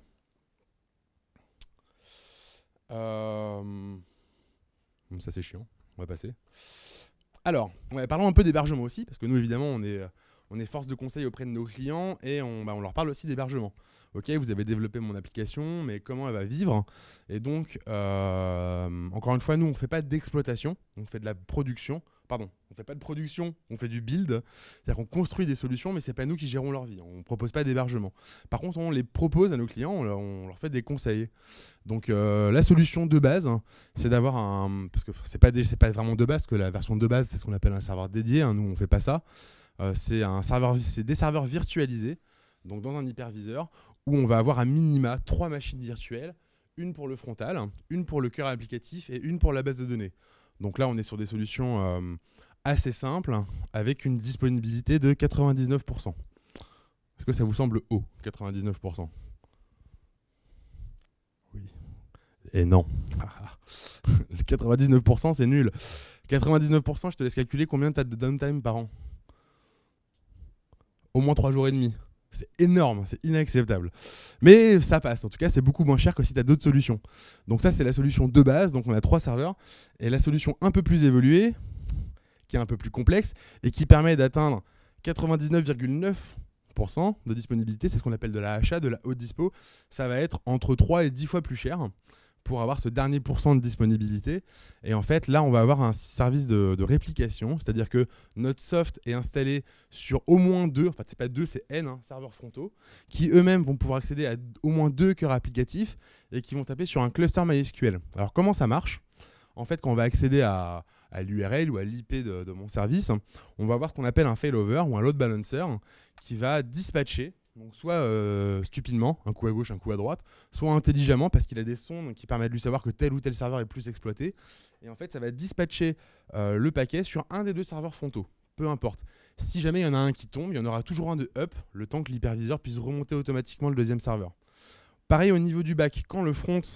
Encore une fois, là, si je prends l'exemple de notre forum, je veux afficher l'article 12. Là, j'ai un utilisateur qui dit « Tiens, je veux l'article 12 de tel site ». Le serveur frontal, lui, il est prêt à envoyer du HTML. Mais d'abord, il faut qu'il demande l'information. Donc, il lui faut le contenu de l'article. Donc, il va faire une requête au back. Donc, on utilise curl, c'est un get HTTP. Et là encore, on a un load balancer. C'est-à-dire que quand un des 2 serveurs frontaux fait une requête, on ne sait pas. Il y a une logique qui va dispatcher l'appel sur un des 2 serveurs back. Ces serveurs back, ils savent comment récupérer un article, mais pour le récupérer, il faut qu'ils aillent le lire dans une base de données. Et pour qu'une base de données puisse être tout le temps disponible en lecture, il faut qu'on n'écrive jamais dedans. Donc du coup, ils vont toujours aller lire dans un serveur qu'on va appeler un slave MySQL, où ici, il va pouvoir uniquement faire de la lecture. Si jamais par contre, il veut aller modifier un article ou enregistrer un vote sur un post de mon forum, là il va devoir aller faire une écriture dans la base de données et à ce moment-là il le fera au niveau du serveur master qui lui sert uniquement à recevoir les enregistrements en base de données avec des mécanismes élaborés dans lesquels je ne rentrerai pas maintenant qui permettent au serveur qui sert de lecture d'aller récupérer, d'aller synchroniser efficacement avec celui où on va aller inscrire les données. Donc ça c'est un schéma un peu plus simplifié parce qu'en général quand on met en place un cluster MySQL, on va avoir un master et plusieurs slaves. Donc là encore ici on pourrait très bien avoir ces 2 éléments qui, quand ils vont taper en lecture, attaquent un nouveau load balancer et qui, lui, va avoir 3, 4, 5 slaves MySQL qui sont dispo en lecture. Tout ça, juste pour gagner ce dernier pourcent de disponibilité. Et aujourd'hui, il faut savoir que ce qui est intéressant pour ceux d'entre vous qui font de l'admin 6, c'est que avant, quand un serveur tombait en panne, on allait le remplacer ou le remonter. Maintenant, on fait de la prédiction de panne. Donc ça, c'est super intéressant. S'il y en a qui veulent faire du DevOps, où en gros, on va avoir des systèmes qui vont aller détecter le stress d'une machine et détecter le cas où elle peut tomber. Et si on sent, par exemple, que cette machine est sur le point de lâcher, c'est pas compliqué, on va la couper parce qu'on sait que l'autre est prêt à prendre le relais. On va la redémarrer, on va la réinitialiser ou la cloner pour la remplacer par une machine virtuelle qui sera prête à servir. Donc ça aussi, c'est super intéressant. Et on commence à avoir des... je l'ai gardé d'ailleurs pour vous le montrer. J'avais jamais vu ça, alors c'est peut-être du bullshit commercial. Ah bah non, je l'ai fermé, dommage. Mais je tombais sur Mandrill, qui est la nouvelle solution API de mail de Mailchimp, et qui eux carrément, alors ils se disent ils sont à 99,9 de dispo, avec une API qui est dispo à 100%. Donc je sais pas comment ils peuvent le vendre, c'est comme s'il n'y avait jamais eu un get sur leur API qui avait foiré, et un taux d'erreur de 0%. Donc pour afficher ce genre de chiffres, qui sont carrément fantaisistes, c'est sûr qu'ils sont sur ce qu'on appelle de la HA, donc de la haute accessibilité. En anglais, c'est pour ça. Dernier truc qu'on propose, donc là c'est plus 10 fois plus cher que la première, c'est ce qu'on appelle la solution sécurisée. Donc en fait c'est NBS Systems le fait, c'est notre partenaire, il y en a d'autres qui le font. Gandhi le fait aussi, c'est des serveurs virtualisés où vous êtes root, mais qui sont maintenus. Et ça, c'est assez ouf, c'est-à-dire que quand vous avez un hébergeur qui s'occupe de tenir votre machine debout, en général, vous n'êtes pas root. Hein. Si vous pouvez tout casser, personne ne va vous garantir que ça va rester debout. Il y a des hébergeurs qui permettent de le faire, c'est-à-dire qu'ils nous louent des serveurs, on va dessus, on peut faire n'importe quoi, et si ça tombe, c'est leur problème, donc c'est eux qui doivent le remonter, c'est eux qui se lèvent la nuit pour aller réparer nos bases de données avec des index défaillants. Et ça, c'est très bien parce que justement, on peut s'engager à avoir de la haute dispo, et c'est aussi le genre de partenaire qu'on utilise quand on a par exemple des clients qui veulent avoir des données qui sont protégées par le secret défense ou qui sont d'ordre médical et où il faut vraiment avoir un degré de sécurité avec des accréditations particulières où là, c'est pas un serveur dans la cave, c'est des gens qui ont des processus de sécurité de la donnée, de réplication et de backup qui sont assez exigeants. Voilà pour la partie hébergement. Alors pour finir sur la technique, la stratégie de test, c'est pas le plus marrant de faire des tests en dev, c'est même pas marrant du tout, mais c'est juste super important parce que y a de très nombreux types de tests qui permettent d'assurer la qualité d'un produit. Alors il y a le test de base, le test unitaire, c'est j'ai mon petit bout de code, ma petite fonction, et je vais avoir un test tout bête qui va aller tester si ma fonction, quand elle marche, quand elle doit marcher, elle marche bien, quand elle doit pas marcher, elle me renvoie bien une erreur, et pour ça on utilise PHP Unit. Après il y a aussi ce qu'on appelle des tests de bout en bout. Donc un test de bout en bout, si jamais je reprends par exemple cette application-là, le test de bout en bout, c'est un soft qui va venir ici, dire je veux voir l'article 12, et qui en fait va tester le retour du système. Donc lui, il ne va pas aller tester si deux briques du système peuvent communiquer ensemble, il va tester le résultat final. Est-ce que quand je demande l'article 12, tout le circuit se fait bien pour aller me récupérer l'information, la générer dans le back, aller au front, générer une page HTML et me la renvoyer. Et là, on va pouvoir aller tester par exemple qu'on a bien le titre qu'on attend dans l'article qu'on attend. Et pour faire ce genre de test, on va utiliser des solutions comme par exemple Selenium et des dictionnaires comme Biat qui permet d'écrire des tests en français. Par exemple, en tant qu'administrateur, quand je suis sur la page de gestion des utilisateurs et que je supprime un utilisateur qui n'existe pas, je veux avoir un message d'erreur affiché comme étant l'utilisateur n'existe pas. C'est vraiment écrit comme ça, en français, et ça permet de jouer des tests. Donc nous, en général, quand on a un responsable du client qui est responsable de la recette, il ne sait pas faire de tests unitaires. Donc on peut faire écrire au client les tests qui valident son application. Et pour ça, on utilise Mink. Et Mink, c'est un dictionnaire qui est dédié au web, qui va permettre d'écrire des tests en amenant des verbes, des mots comme page, clic, bouton, zone, div, etc., qui va nous permettre d'écrire des tests fonctionnels pour les techno-web. Voilà. Un autre truc très très difficile dans notre métier, c'est les tests des applications mobiles. C'est super dur, surtout sur les terminaux Android, parce qu'ils sont extrêmement nombreux. On a de grosses difficultés à avoir un soft qui marche de la même manière sur toutes les applis. Et donc pour ça, il y a plein de technos qui existent. Nous, on en teste tout le temps. On se remet tout le temps en question. Donc, on en teste, il y en a une qu'on a adorée qui s'appelle Sauce Labs. Et en gros, qui est un système qui permet d'envoyer... on reçoit en gros un screenshot de notre application mobile sur tous les terminaux existants. Donc on ne peut pas le tester direct, mais ça nous permet d'avoir vraiment un feeling, un rendu dans nos applications sur tous les terminaux. Et c'est en multipliant ce nombre de tests qu'on va réussir à accéder à un haut niveau de qualité. Et c'est là que la problématique, finalement, c'est très dur, elle n'est pas technique, elle est business. C'est-à-dire que quand on vend un projet, on va vendre le niveau de test au client. Et donc, là, si vous voulez tel niveau de qualité, il faut tel niveau de test. Et là, ça va vous coûter plus 10, 15, 30, plus 50, plus 70% par rapport au coût du projet si on ne le faisait pas. Maintenant, un client qui est un peu éduqué, il va savoir que si un projet n'est pas testé, il y aura des régressions, donc il y aura des fixes à la place de features, et il va perdre du temps sur le développement, il va perdre de l'argent. Donc encore une fois, on travaille toujours en bonne intelligence avec le client pour aller mettre le curseur de qualité au bon niveau et pouvoir produire une prestation au niveau qu'il attend. C'est un peu comme si vous voulez acheter un t-shirt en Chine. Vous pouvez le trouver à 2 centimes, mais si je voulais un truc de super qualité, vous pouvez tout à fait commander un t-shirt à 100$ et vous trouverez un prestataire qui va se coller à la qualité que vous demandez. Voilà, après, dernier élément. Et je vais arrêter de dire dernier élément, parce que ça fait 3 fois. Donc le taux de couverture de code. Ça, c'est un truc dont vous entendrez forcément parler. Si jamais un jour vous voulez vendre un projet, on va vous demander en général, moi je veux 70% de couverture de code. Moi personnellement je trouve ça stupide, ça n'a pas le moindre sens, mais c'est un truc qui se fait. Pourquoi ? Parce qu'en fait ça veut simplement dire c'est le pourcentage de lignes de code que vos tests vont parcourir. Donc ça permet de se dire qu'on a tout testé, sauf que c'est faux, parce qu'on peut faire des tests tout pourris, qui se baladent dans toutes les librairies, et qui du coup vont couvrir 99% du code source, mais sans tester un seul truc, hein, alors qu'on peut faire de très bons tests, qui vont avoir un taux de couverture qui peut être en dessous de 40%, mais qui couvrent toute la solution. Bah, simplement, vous avez déjà codé avec des libs, si jamais vous faites, je sais pas, vous avez comme projet. C'est pas drôle, je les connais pas vos projets. Vous avez pas le Zapier, vous connaissez pas ça?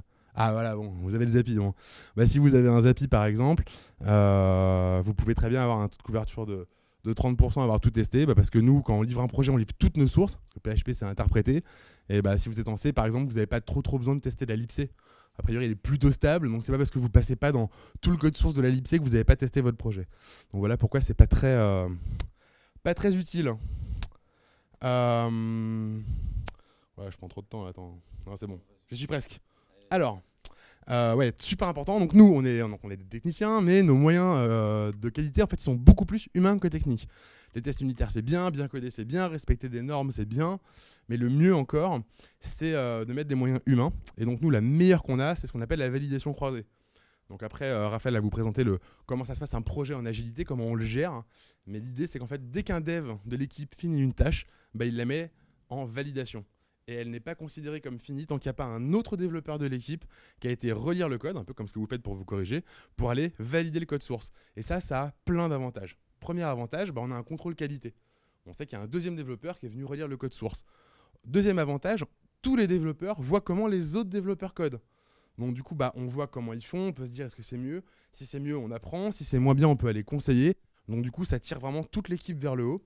Et ça nous permet d'éviter tous les bugs qui sont passés entre les mailles du filet. Et ben, on va les détecter là parce qu'on est obligé d'aller tester le code pour pouvoir le valider. Et donc à partir de là, on peut tracer le manque de qualité. Et la recette fonctionnelle en interne, et on continue. Donc ça, ce que ça veut dire, c'est simplement que comme on parlait de tâches et de user story, donc une tâche, ça peut être un élément technique, une user story, c'est un truc complet, hein, comme on disait, une fonctionnalité complète qu'on peut mettre en production. Et ben en fait, nous, avant d'envoyer la feature au client, on a sur chacune de ces petites histoires utilisateurs, on a un développeur qui en est en charge. Donc une fois qu'on a 15 tâches qui permettent de faire vraiment quelque chose sur l'application, il y a un dev qui va devoir aller faire tout ce que le client va faire, c'est-à-dire aller vraiment tester l'application. C'est pas évident, hein. Par exemple, on a travaillé sur une application de conseil en investissement, de gestion de portefeuille.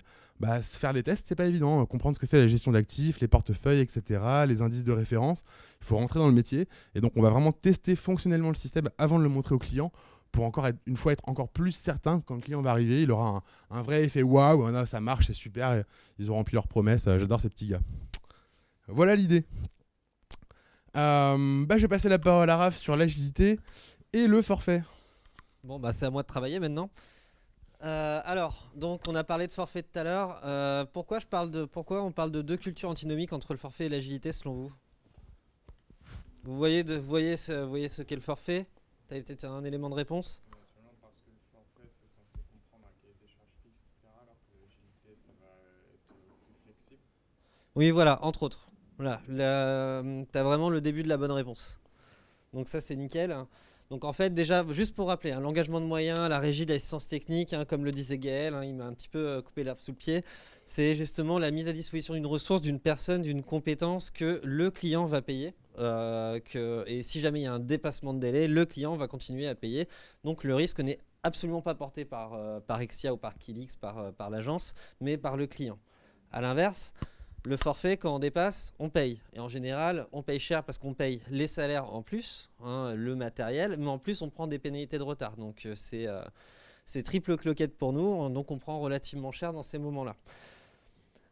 Et donc, en fait, il y a des gens très intelligents dans les années 70, je ne vais pas vous faire un cours d'histoire, je vous rassure, qui sont penchés sur la question en se disant ouais, les projets informatiques, c'est un peu compliqué, donc on va créer un super modèle de gestion de projet pour faire en sorte que les projets soient carrés et tout.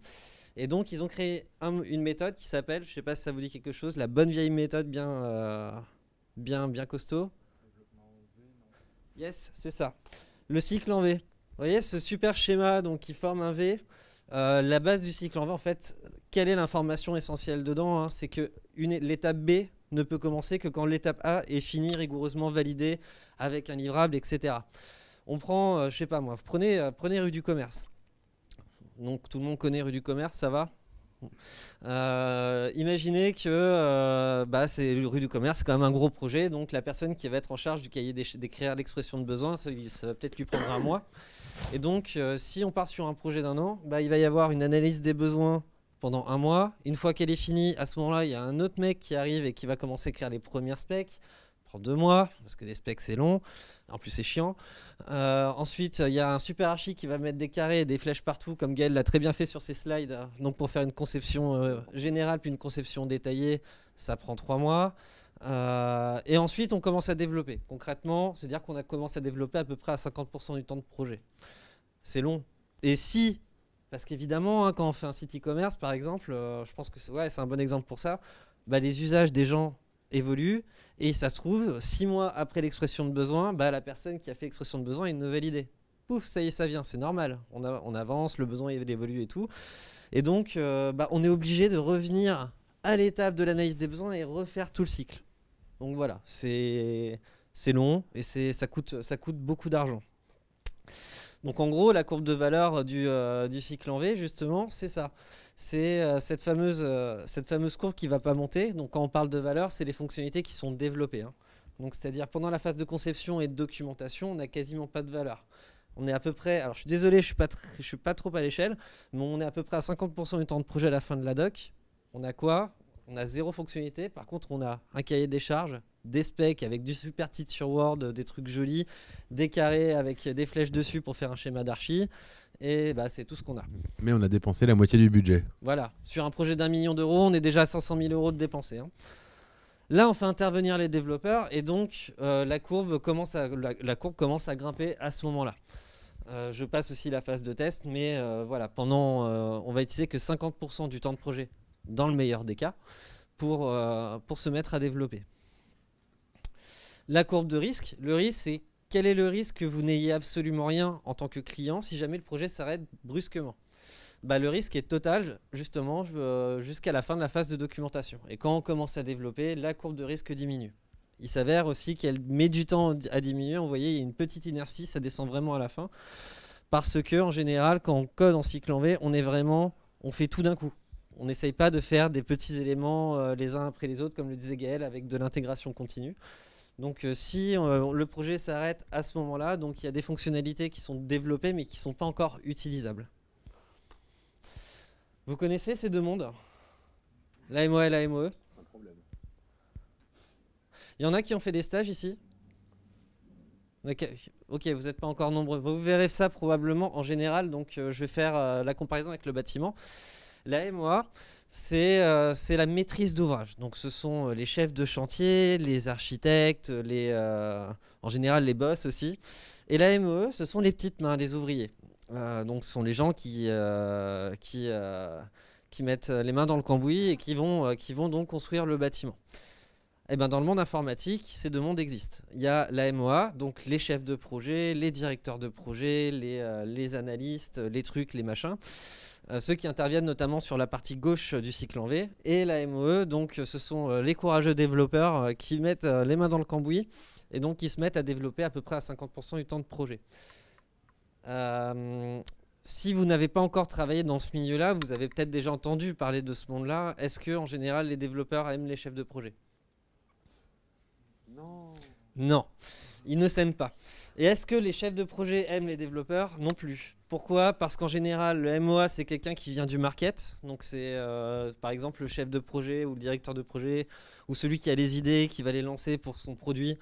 C'est quelqu'un du marketing, et quelqu'un du marketing ne parle pas à un développeur, parce qu'un développeur, c'est sale. Et nous, développeurs, on ne parle pas au marketing parce que les marketings sont tous des corrompus. Donc forcément, il y a un vrai silo d'incompréhension entre les deux. Personne ne se parle. Quand il y a le market qui vient, tout le monde fuit l'open space, ça se transforme en no man's land, et inversement. Donc en fait, on a un problème de base. C'est-à-dire que dans le monde de l'entreprise, avec ce cycle qui a quand même bientôt 45 ans, c'est quand même, ça a été fait quand même par des grands cadres, des gens tout à fait respectables, on se rend compte que les personnes qui travaillent dans ces projets ne se comprennent pas de base. Vous connaissez peut-être cette petite BD. Donc imaginez, je suis quelqu'un du market et je vais voir donc le chef de projet et je dis que je veux ce produit. Je l'exprime comme ça. Donc il y a une personne tout à fait intelligente, qui est le chef de projet, qui va comprendre que moi, en tant que market, je veux ce produit. Puis par effet téléphone arabe, on va avoir différentes personnes qui vont intervenir et on va pas trop avoir le même produit à la fin. Donc l'analyste, il schématise ça comme ça parce que c'est un superbe archi. Le programmeur, il l'écrit comme ça parce que c'est comme ça qu'il a compris l'architecture. Le commercial, qui est très bon, décrit le produit comme ceci. La documentation, parce qu'on adore documenter, c'est ça. Ensuite, l'installation, parce qu'évidemment, les développeurs et les admin 6, des fois, se font un peu la guerre, bah, ça se passe comme ça. Ensuite, comme notre commercial est très bon, voilà comment le projet est facturé. Comment le support technique après est effectué, c'est-à-dire la petite phase de garantie pendant laquelle on doit toujours être disponible pour notre ami client. Et en fait, que voulait le client? En fait, le vrai produit qu'il voulait, c'était ça. Et là, vous pouvez quand même déjà noter qu'il y a un problème, c'est la différence entre cette image-là et la toute première. Il y a une différence entre ce que le client veut vraiment et ce que le client exprime.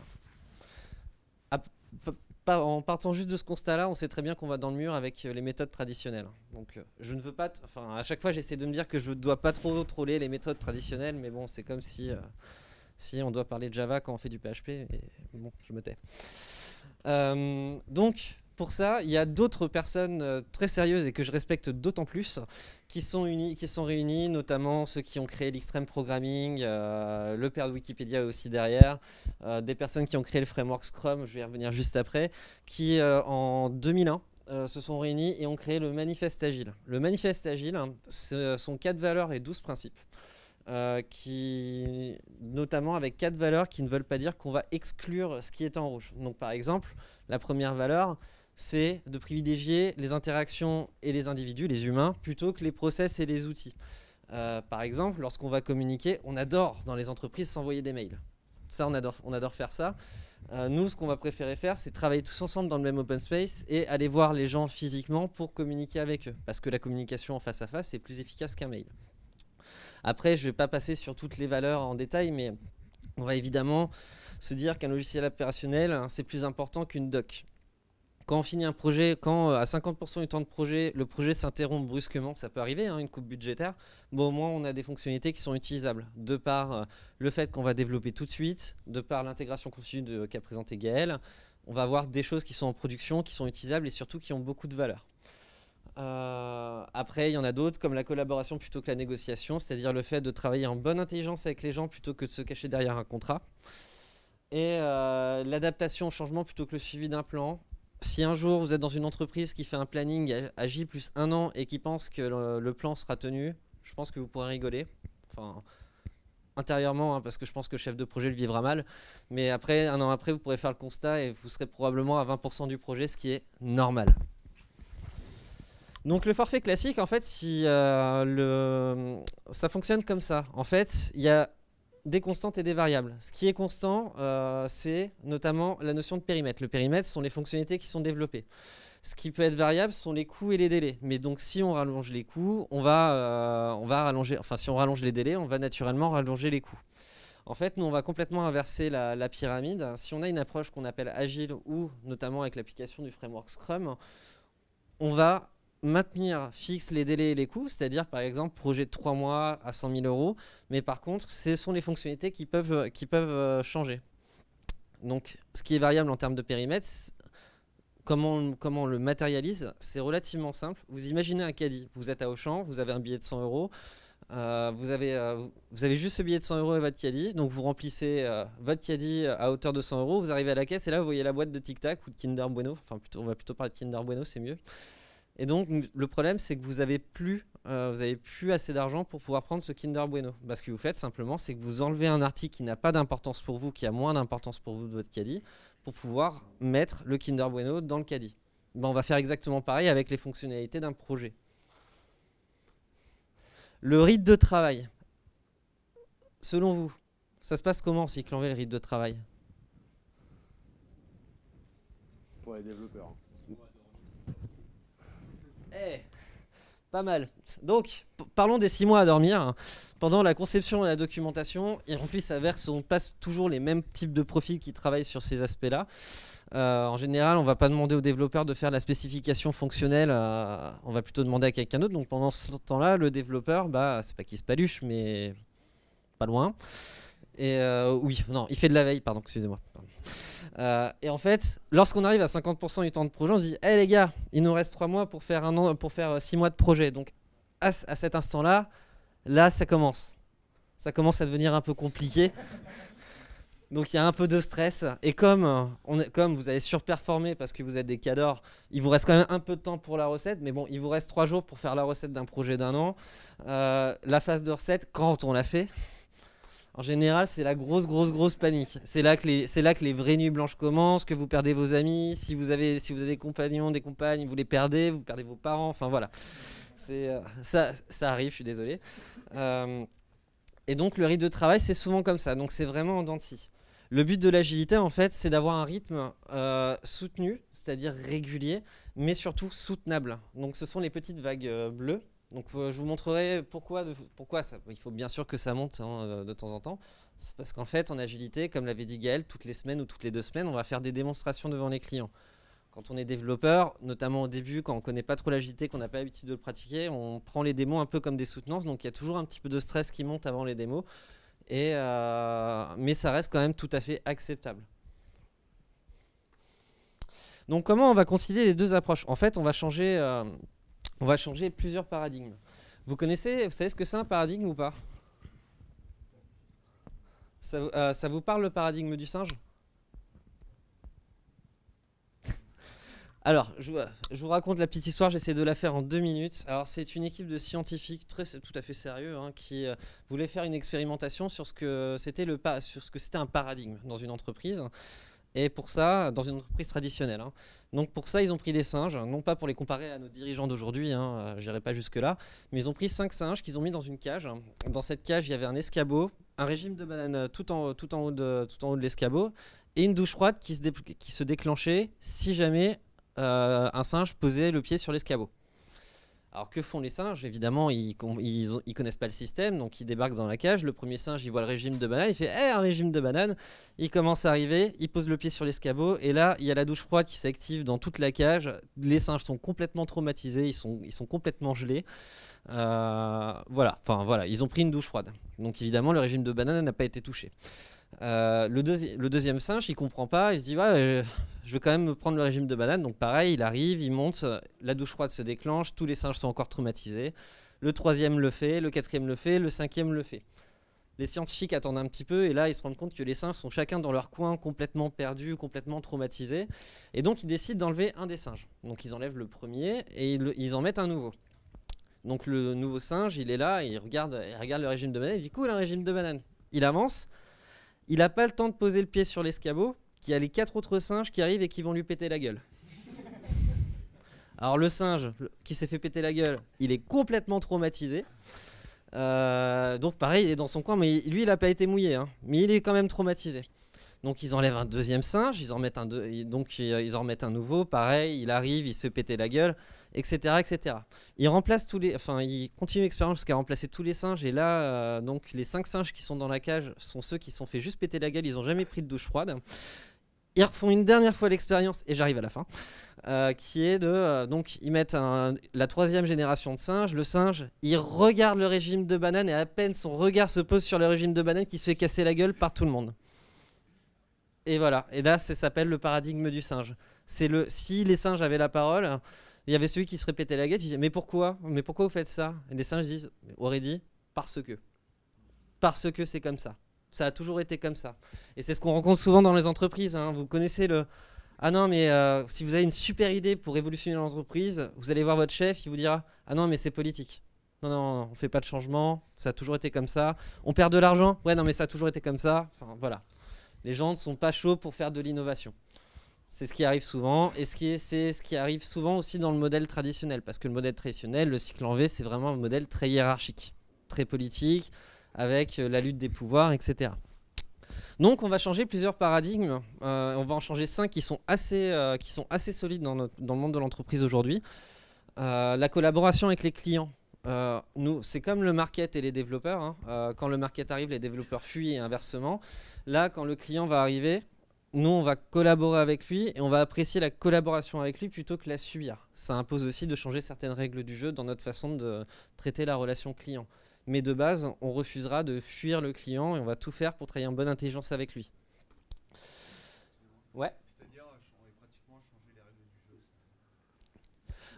Ça prend place dans plein de trucs.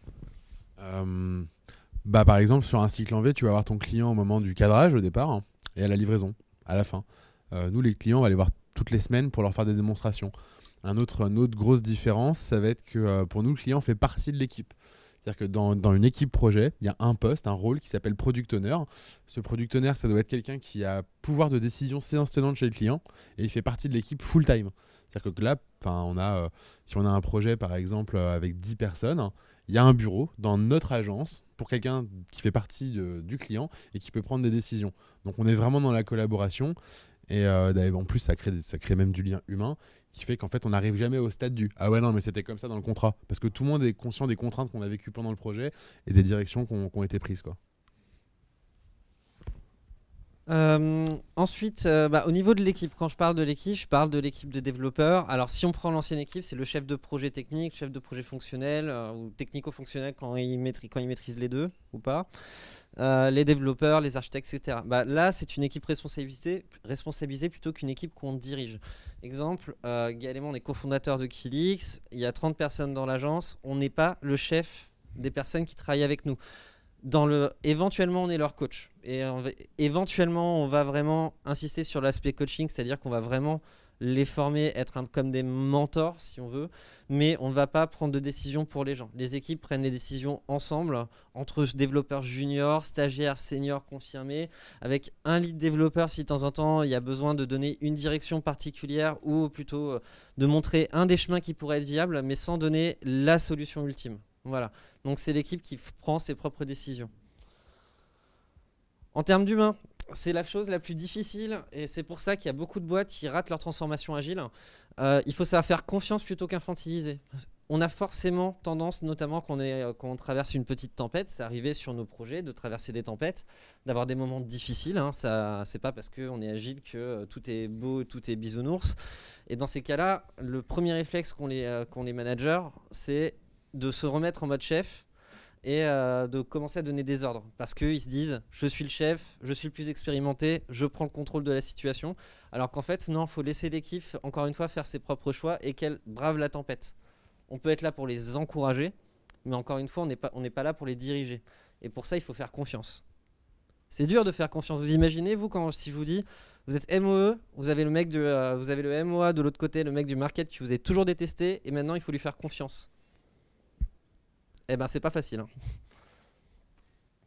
Ensuite, le management, c'est une notion très particulière aussi qui n'est pas facile pour tout le monde. Ça vient de la lutte des pouvoirs. Hein. On est très transparent chez nous, alors que dans le monde traditionnel, tout est tabou. Nos équipes peuvent savoir, si elles le demandent, par exemple, combien de marge on fait sur nos projets. Combien coûte un projet, quelle marge commerciale on génère, quel est le résultat financier à la fin. C'est tout à fait possible. On va vraiment être dans cette culture de la transparence. Avec nos clients, on va être très transparent sur l'avancement du projet au jour le jour. Si on est en retard, il le sait. Et il le voit parce qu'on a des indicateurs qui sont affichés au mur et qui montrent, même si on est en retard, que on n'ira pas le cacher. On ira l'assumer. Et la culture du changement, donc j'en ai parlé juste tout à l'heure, c'est simplement en cours de projet, ça peut arriver. Ouais, pardon. Ouais. Eh ben justement non. C'est au début on avait peur, on se disait zut, sur 2 sprints, je parlerai des notions de sprint, c'est des petites périodes cycliques de développement où on est engagé nous en tant qu'équipe, dire on est en retard. On va se faire massacrer par monsieur le client. Et en fait, non, on arrive, on explique en toute transparence ce qui ne va pas, quels sont nos plans d'action, qu'on a tout à fait qu'on veut que le projet réussisse.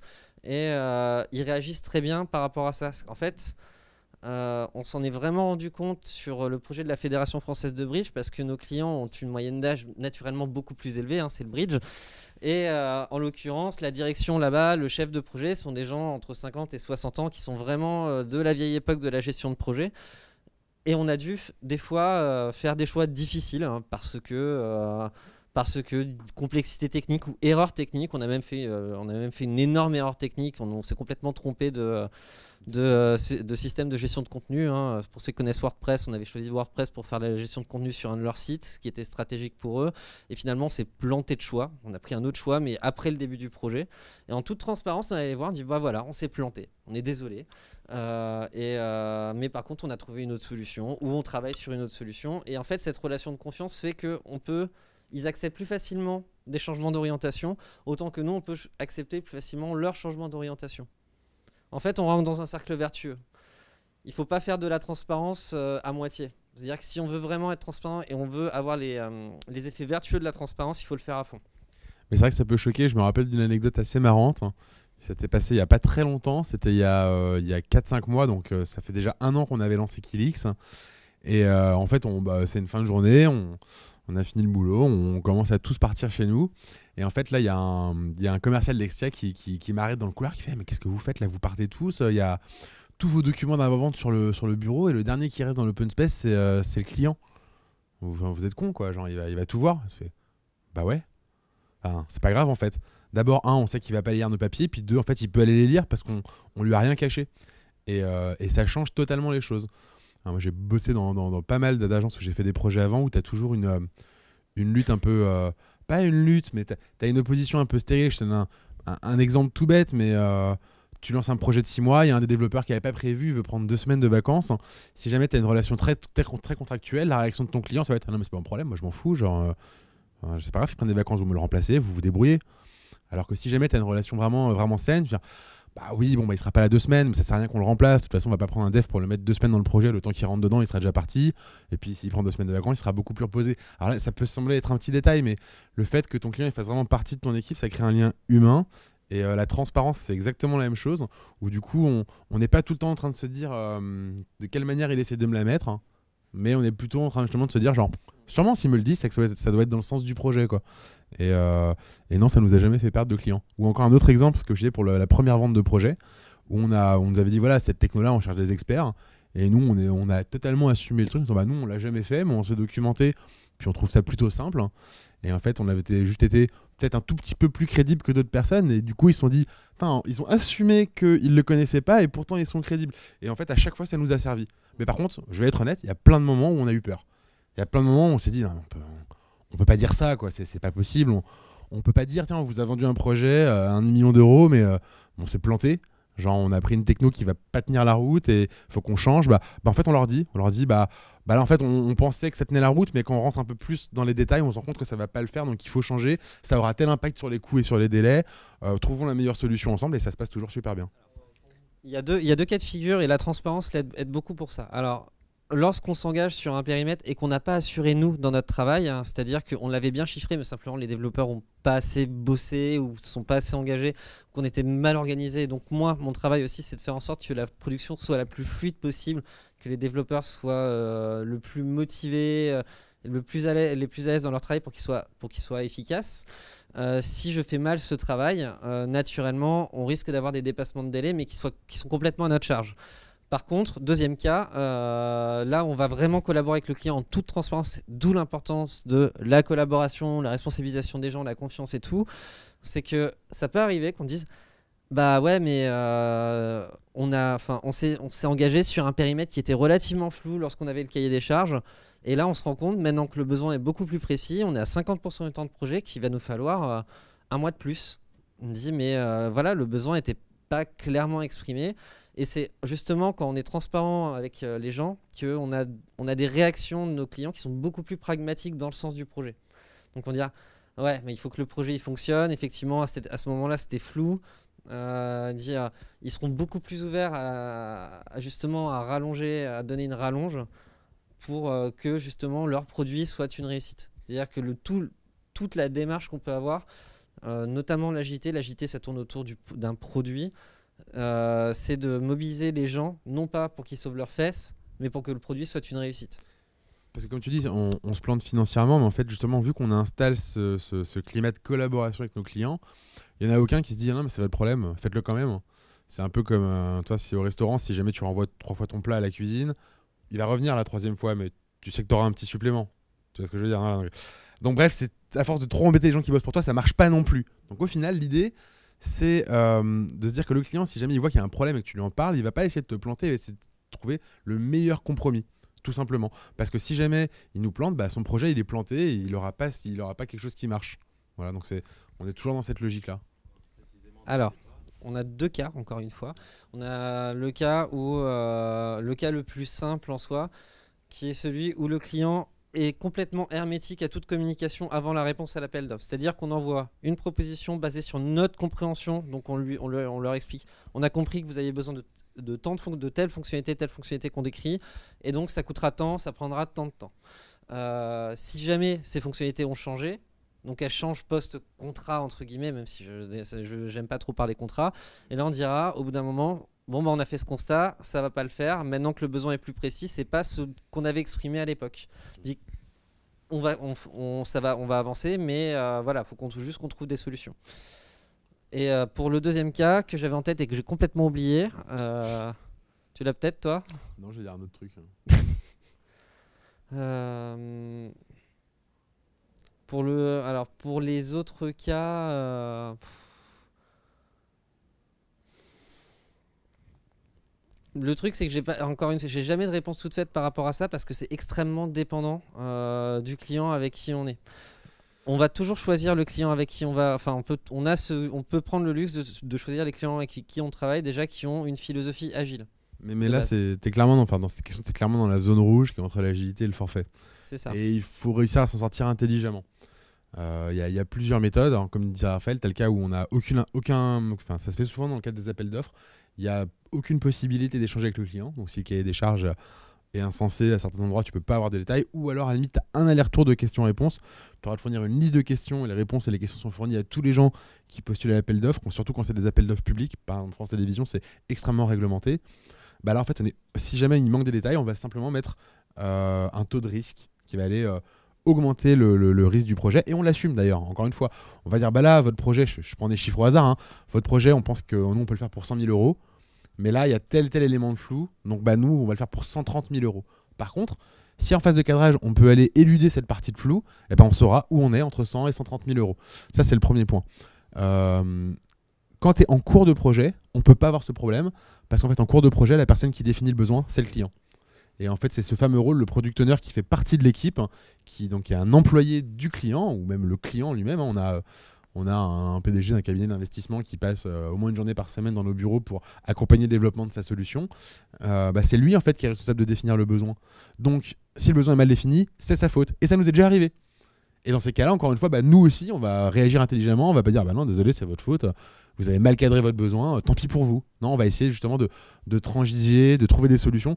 Et encore une fois, même si on perd un peu d'argent, au final, ce sera rentable parce que les clients vont vouloir retravailler avec nous. Je vais donner un autre exemple de ça encore. Après, j'arrête. Mais l'idée, c'est encore une fois d'aller dans le sens du projet. Je ne vais pas citer le projet parce que c'est un élément un peu. Qui peut porter à... c'est pas très valorisant, mais en gros, on a fait un projet où on n'a pas été en charge du design. Et on voulait être en charge du design, mais on n'a pas été en charge du design, ça a été confié à une autre agence. Et ça s'est très très mal passé, parce qu'en fait, nous, on fait du responsive design. Donc, c'est-à-dire c'est des sites qui s'adaptent automatiquement à tous les terminaux. Et donc, du coup, ça se fait pas sur une image, ça. Il faut vraiment avoir conscience des problématiques techniques pour faire la prestation graphique. C'était pas leur cas. Donc, ils se sont plantés. On peut le dire clairement. Et donc, on s'est retrouvé avec des développeurs qui ne pouvaient pas travailler parce qu'ils n'avaient pas les éléments graphiques. Et pourtant, nous, on les payait. Et le projet court et l'argent est dépensé. Donc là, on a vraiment un problème où on se retrouve à la fin avec un client mécontent qui a dépensé son argent. Nous, on ne lui a pas livré ce qu'il voulait. Donc en fait, là, ce qu'on a fait, c'est que déjà, on n'a pas fait le forcing. On leur a vraiment donné leur chance. Et à la fin, la décision qu'on a prise, c'était de faire la prestation graphique offerte. Le but, ça n'a pas été de dire voilà, vous êtes planté maintenant, on va vous le refacturer, on va le prendre à notre charge, on va mettre un designer, un développeur front pour refaire leur boulot gratos. Pourquoi ? Parce qu'en fait, si on le fait pas, le projet va se planter. Et nous, ce qu'on veut, c'est que le projet réussisse. Donc, que notre prestation de dev puisse être efficace, on va faire gratuitement la prestation de design. Donc là, le client il se dit super, vous avez sauvé mon projet, j'ai eu tort, peut-être pas, mais avec le recul, j'aurais dû bosser avec vous, et c'est sûr, je rebosserai avec vous. Et au final, c'est toujours rentable de prendre ce genre de décision. Mais c'est pas évident et c'est surtout pas naturel, quoi. Pour donner le gain potentiel de ça, alors c'était pas l'objectif initial parce qu'on ne le savait pas au moment où on a pris cette décision de justement faire design gratuitement, c'est qu'en fait ils avaient un autre lot. Donc le projet dont Gaël parle, c'est quand même un projet qui pèse beaucoup, qui pèse quasiment un demi-million d'euros. Et le lot suivant de ce projet vaut pareil. Et maintenant il s'est mis en tête qu'il allait même pas faire de consultation, qu'il allait nous le fournir directement parce que c'était en mode Kidix et Extia, eux ils veulent vraiment que le projet il avance. Donc c'était pas du tout notre volonté, c'était pas du tout de gagner ce lot-là au départ, c'est venu après. Mais bon, ça va. Enfin, un projet d'un demi-million d'euros sans faire d'avant-vente derrière, offert parce que la relation client fait que la relation est très saine. Voilà, je vais y arriver. C'est complètement gagnant-gagnant au final. Il y avait d'autres questions là sur le coup Alors. Je vais essayer d'aller vite. Je crois qu'on est en termes de temps, on est à la ramasse ou on est à la ramasse. Alors, donc 4 courbes qui présentent un petit peu les différences entre l'agilité et les approches traditionnelles. Par exemple, la gestion par la valeur. Donc, si vous vous souvenez, les fonctionnalités sont développées seulement à 50% du temps de projet sur une approche traditionnelle. Ça fait un peu vomir quand ça tremble comme ça. Quand on est sur une approche agile, en fait, on va complètement inverser la courbe. C'est-à-dire que dès que le projet commence, on commence tout de suite à développer les fonctionnalités, mais pas n'importe lesquelles. On va développer les fonctionnalités qui ont le plus de valeur ajoutée pour le client. Donc, quand on parle de valeur ajoutée, c'est l'importance pour l'utilisateur final. Si vous êtes sur UDoCommerce, ce qui est important pour l'utilisateur, c'est de mettre des articles dans son panier et de pouvoir les commander. Par contre, changer la couleur du bandeau de rouge vers bleu, c'est pas ce qui a le plus de valeur. Donc, on va faire les fonctionnalités qui ont le plus de valeur et qui sont les plus simples à faire en termes de complexité technique. Ce qui nous permet, donc en 3 points, d'avoir 70% de la valeur acquise en 30% du temps de projet, 80% de la valeur à 50% de temps de projet, 90% de la valeur à 75% du temps de projet. Voilà, je me suis perdu tout seul. Ça, c'est un de nos meilleurs arguments commerciaux. Ça marche ça. à tous les coups. Quand on dit aux gens, on aura 80% de la valeur de votre projet développé, livré à 50% du temps de projet. Et on leur dit d'ailleurs, vous pourrez vous arrêter là. Si vous voulez, à la moitié du projet, on s'arrête, vous avez 80% de votre produit. Et nous, on a dépensé que la moitié. Et ça marche, et on s'y tient. Voilà, pour nous, un projet réussi chez Kidix, c'est un projet de base qui atteint un des 3 points. Le mieux, la réussite absolue étant le 70% de valeur à 30% du temps de projet. Sur un projet long de 6 mois, c'est plus facile à réaliser que sur un projet d'un mois. Parce que sur un projet d'un mois, ça veut dire quand même qu'il faut réaliser 70% de ce qui a de la valeur en une semaine et demie. Ça, c'est un peu rude. Mais en tout cas, parmi les 3 caps, il y en a forcément un qui est atteignable. Plus le projet est court, plus le cap sera aux alentours de 75% du temps de projet. Plus le projet est long, plus on peut y arriver à 30% du temps de projet. Par exemple, le projet à un demi-million d'euros, on a atteint ce cap-là, on a atteint les 70% de valeur à 20% du temps de projet, grâce à ça justement. Après, la gestion par les risques, donc j'avais parlé de la courbe de l'approche traditionnelle, c'est exactement l'inverse lorsqu'on est en agile, c'est-à-dire que dès que le projet commence, on va développer, on va montrer l'application en cours de développement, on va avoir du feedback, on va mettre en prod les premières fonctionnalités tout de suite, donc le risque va diminuer très vite. L'adaptabilité, donc en fait, si on est sur une approche traditionnelle, on va vraiment tout développer d'un coup en mode tunnel, c'est top là monsieur client, je commence le développement, dans 6 mois je te livre l'application. Donc si à T plus 3 mois, le client veut un changement, c'est impossible. Si jamais dans certaines boîtes qui font du cycle en V, qui disent que c'est possible, soient d'accord pour le faire, ça coûterait très très cher. Une fonctionnalité à 1000 euros, de base évaluée à 1000 euros, qui doit être incluse dans un périmètre à T plus 3 mois, ça coûterait entre 5 et 10 000 euros. Alors que justement en agilité, le fait est que de manière cyclique, toutes les semaines, toutes les 2 semaines, on peut réouvrir le périmètre pour qu'il soit changeant. Bien sûr, évidemment, ce changement a un léger coût, mais il est très contrôlé. Et la visibilité, le côté effet tunnel, top là, monsieur client, dans 6 mois, ça c'est les approches traditionnelles. Alors que nous, on va avoir toujours une instance de release de disponible, voire de pré-prod, voire de prod en fonction d'eux. Et surtout des démonstrations très régulièrement. Les activités, Baptiste. Ok, j'avais cru voir une main, pardon. Donc les différentes activités, évidemment, quand on commence, bien sûr on y passe, mais sans y aller sur une période d'un mois. c'est le cadrage. Donc évidemment, c'est un moment extrêmement important. En général, c'est un huis clos de 3 jours avec un client où il y a l'équipe technique, les développeurs, les designers, etc. Et le client qui se met dans une salle de réunion pendant 3 jours. Ils ont quand même le droit de rentrer chez eux le soir. Mais donc pendant 3 jours, on est armé de post-it. On va blinder la salle de post-it pour définir quelle est la vision du produit, qui sont les parties prenantes du produit, quels sont les risques, quelles sont les fonctionnalités, quelles sont les cibles. Ensuite, on va forcément faire une première ébauche de planification du projet. Je sens que Gaël t'as pas de carte, toi? Si, bah voilà, il montrera après comment on fait. Et ensuite, évidemment, on commence à définir ce qu'on va développer en premier. Ah non, pardon, ce genre de carte, non. D'accord. La planification, c'est une activité qui s'appelle le planning poker. Ça vient de l'extreme programming. Donc, c'est le fait de découper des fonctionnalités en petites tâches techniques, donc ces fameuses histoires utilisateurs en tâches techniques, ces tâches techniques étant elles-mêmes chiffrées en heures chez nous. Après, ça dépend. L'unité, ça peut être des points d'effort, des heures, ça dépend des boîtes. Une fois qu'on a planifié ce qu'on va faire sur une itération, qu'est-ce que j'ai là? Pardon. Alors, entre la planification et la validation, on a quand même la production, hein, parce qu'il faut bien qu'on développe avant de démontrer quelque chose. Donc, on va faire une séance de développement de 4 à 9 jours ouvrés. Et ensuite, on va le démontrer devant le client en question, devant ses parties prenantes, les utilisateurs finaux. Et ensuite, une fois qu'on a fini ça, on va se donner un temps d'1 heure ou 2 heures à chaque fois pour se poser et analyser ce qui s'est bien passé, ce qui s'est mal passé pendant l'itération et comment on peut l'améliorer. Encore une fois, en toute transparence, c'est un moment où même le client est avec nous et c'est un moment où Gaël pourra en parler. Des fois, il y a un peu de sang qui peut sortir. C'est quand on a des problèmes, des abcès à crever, des problèmes d'ordre humain. Hein. Si Gaël me saoule et que j'ai envie de dire que c'est un con, c'est à ce moment-là que je pourrais le dire en toute transparence, par exemple. C'est le moment dédié, même si je lui dis tous les jours et qu'il me le rend bien. C'est vraiment le moment dédié où on le met même sur un post-it et qu'on l'affiche au mur. Tout ça pour qu'on puisse trouver des solutions aux différents problèmes qui peuvent se poser, que ce soit dans le respect des méthodes agiles, dans les problèmes dans les relations humaines parce qu'on est des humains et c'est normal. Voilà, c'est vraiment un moment dédié. Et donc ces 3 activités, la planification, la validation, l'amélioration, on va la répéter autant de fois qu'il y a de cycles dans un projet. Et à la fin, donc la finalisation, ce qu'on appelle la restitution. Donc c'est là où on fait la recette finale, parce qu'il y a quand même une recette finale, mais qui est très simple parce qu'on a passé tout le projet à recetter. Et on restitue le projet, les livrables, s'il y a de la documentation, on livre de la doc, etc. Et donc, comment ça s'organise avec un schéma? Ce sera quand même plus simple. Cette fameuse phase de cadrage, donc évidemment, elle se passe au début du projet. Après, vous avez donc ce qu'on appelle des sprints ou des itérations. Hein. Chacun voit midi à sa porte pour le nom. Et donc, ce sont des moments qui se répètent. Donc, dans l'itération, c'est là où vous allez effectivement trouver la planification, la production, la recette, la démonstration et la rétrospective, donc le fameux moment d'amélioration continue. Et par exemple, sur le projet en l'occurrence de 1,5 million d'euros, il y a 15 itérations de 2 semaines. Donc, on est sur 30 semaines de production.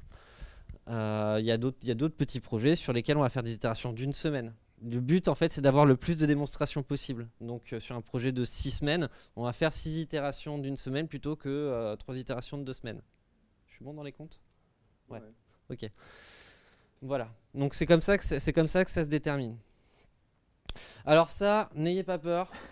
Hein, de toute façon, vous aurez le temps de pouvoir le digérer. Vous aurez les slides à la suite. Hein, on devait l'enlever celui-là. On devait l'enlever. Oui, c'est vrai qu'on devait l'enlever. Mais en gros, si jamais vous aurez envie de le regarder un petit peu, c'est pour vous montrer que derrière, hein, même si on est beaucoup dans les interactions entre humains et on évite les process, on a quand même différentes activités qui sont un peu plus classiques, des réunions avec des jeunes cadres dynamiques et des vieux cadres papy pour dire que le projet va bien. C'est quand même toujours d'actualité. C'est quand même le côté rassurant, mais ça donne aussi de la visibilité. C'est vrai que souvent l'agilité, ces détracteurs disent que c'est un peu l'anarchie et que c'est que le extreme programming, c'est plus du bordel programming, etc. C'est totalement faux. Hein. C'est juste structuré différemment. Et c'est un peu l'idée de ce slide. Donc, encore une fois, ça c'est plus quand on veut rassurer. C'est quand on est à la fin d'une soutenance justement pour gagner un projet qu'on monte ce slide aux 3 personnes qui depuis le début de la soutenance froncent les sourcils comme ça parce qu'ils sont en panique. Non, regardez, vous aurez des outils de contrôle, il y aura des comités de projet pour le suivi, etc. Et où on détaille un peu tout le fonctionnement structuré, mais dans la liberté, quoi.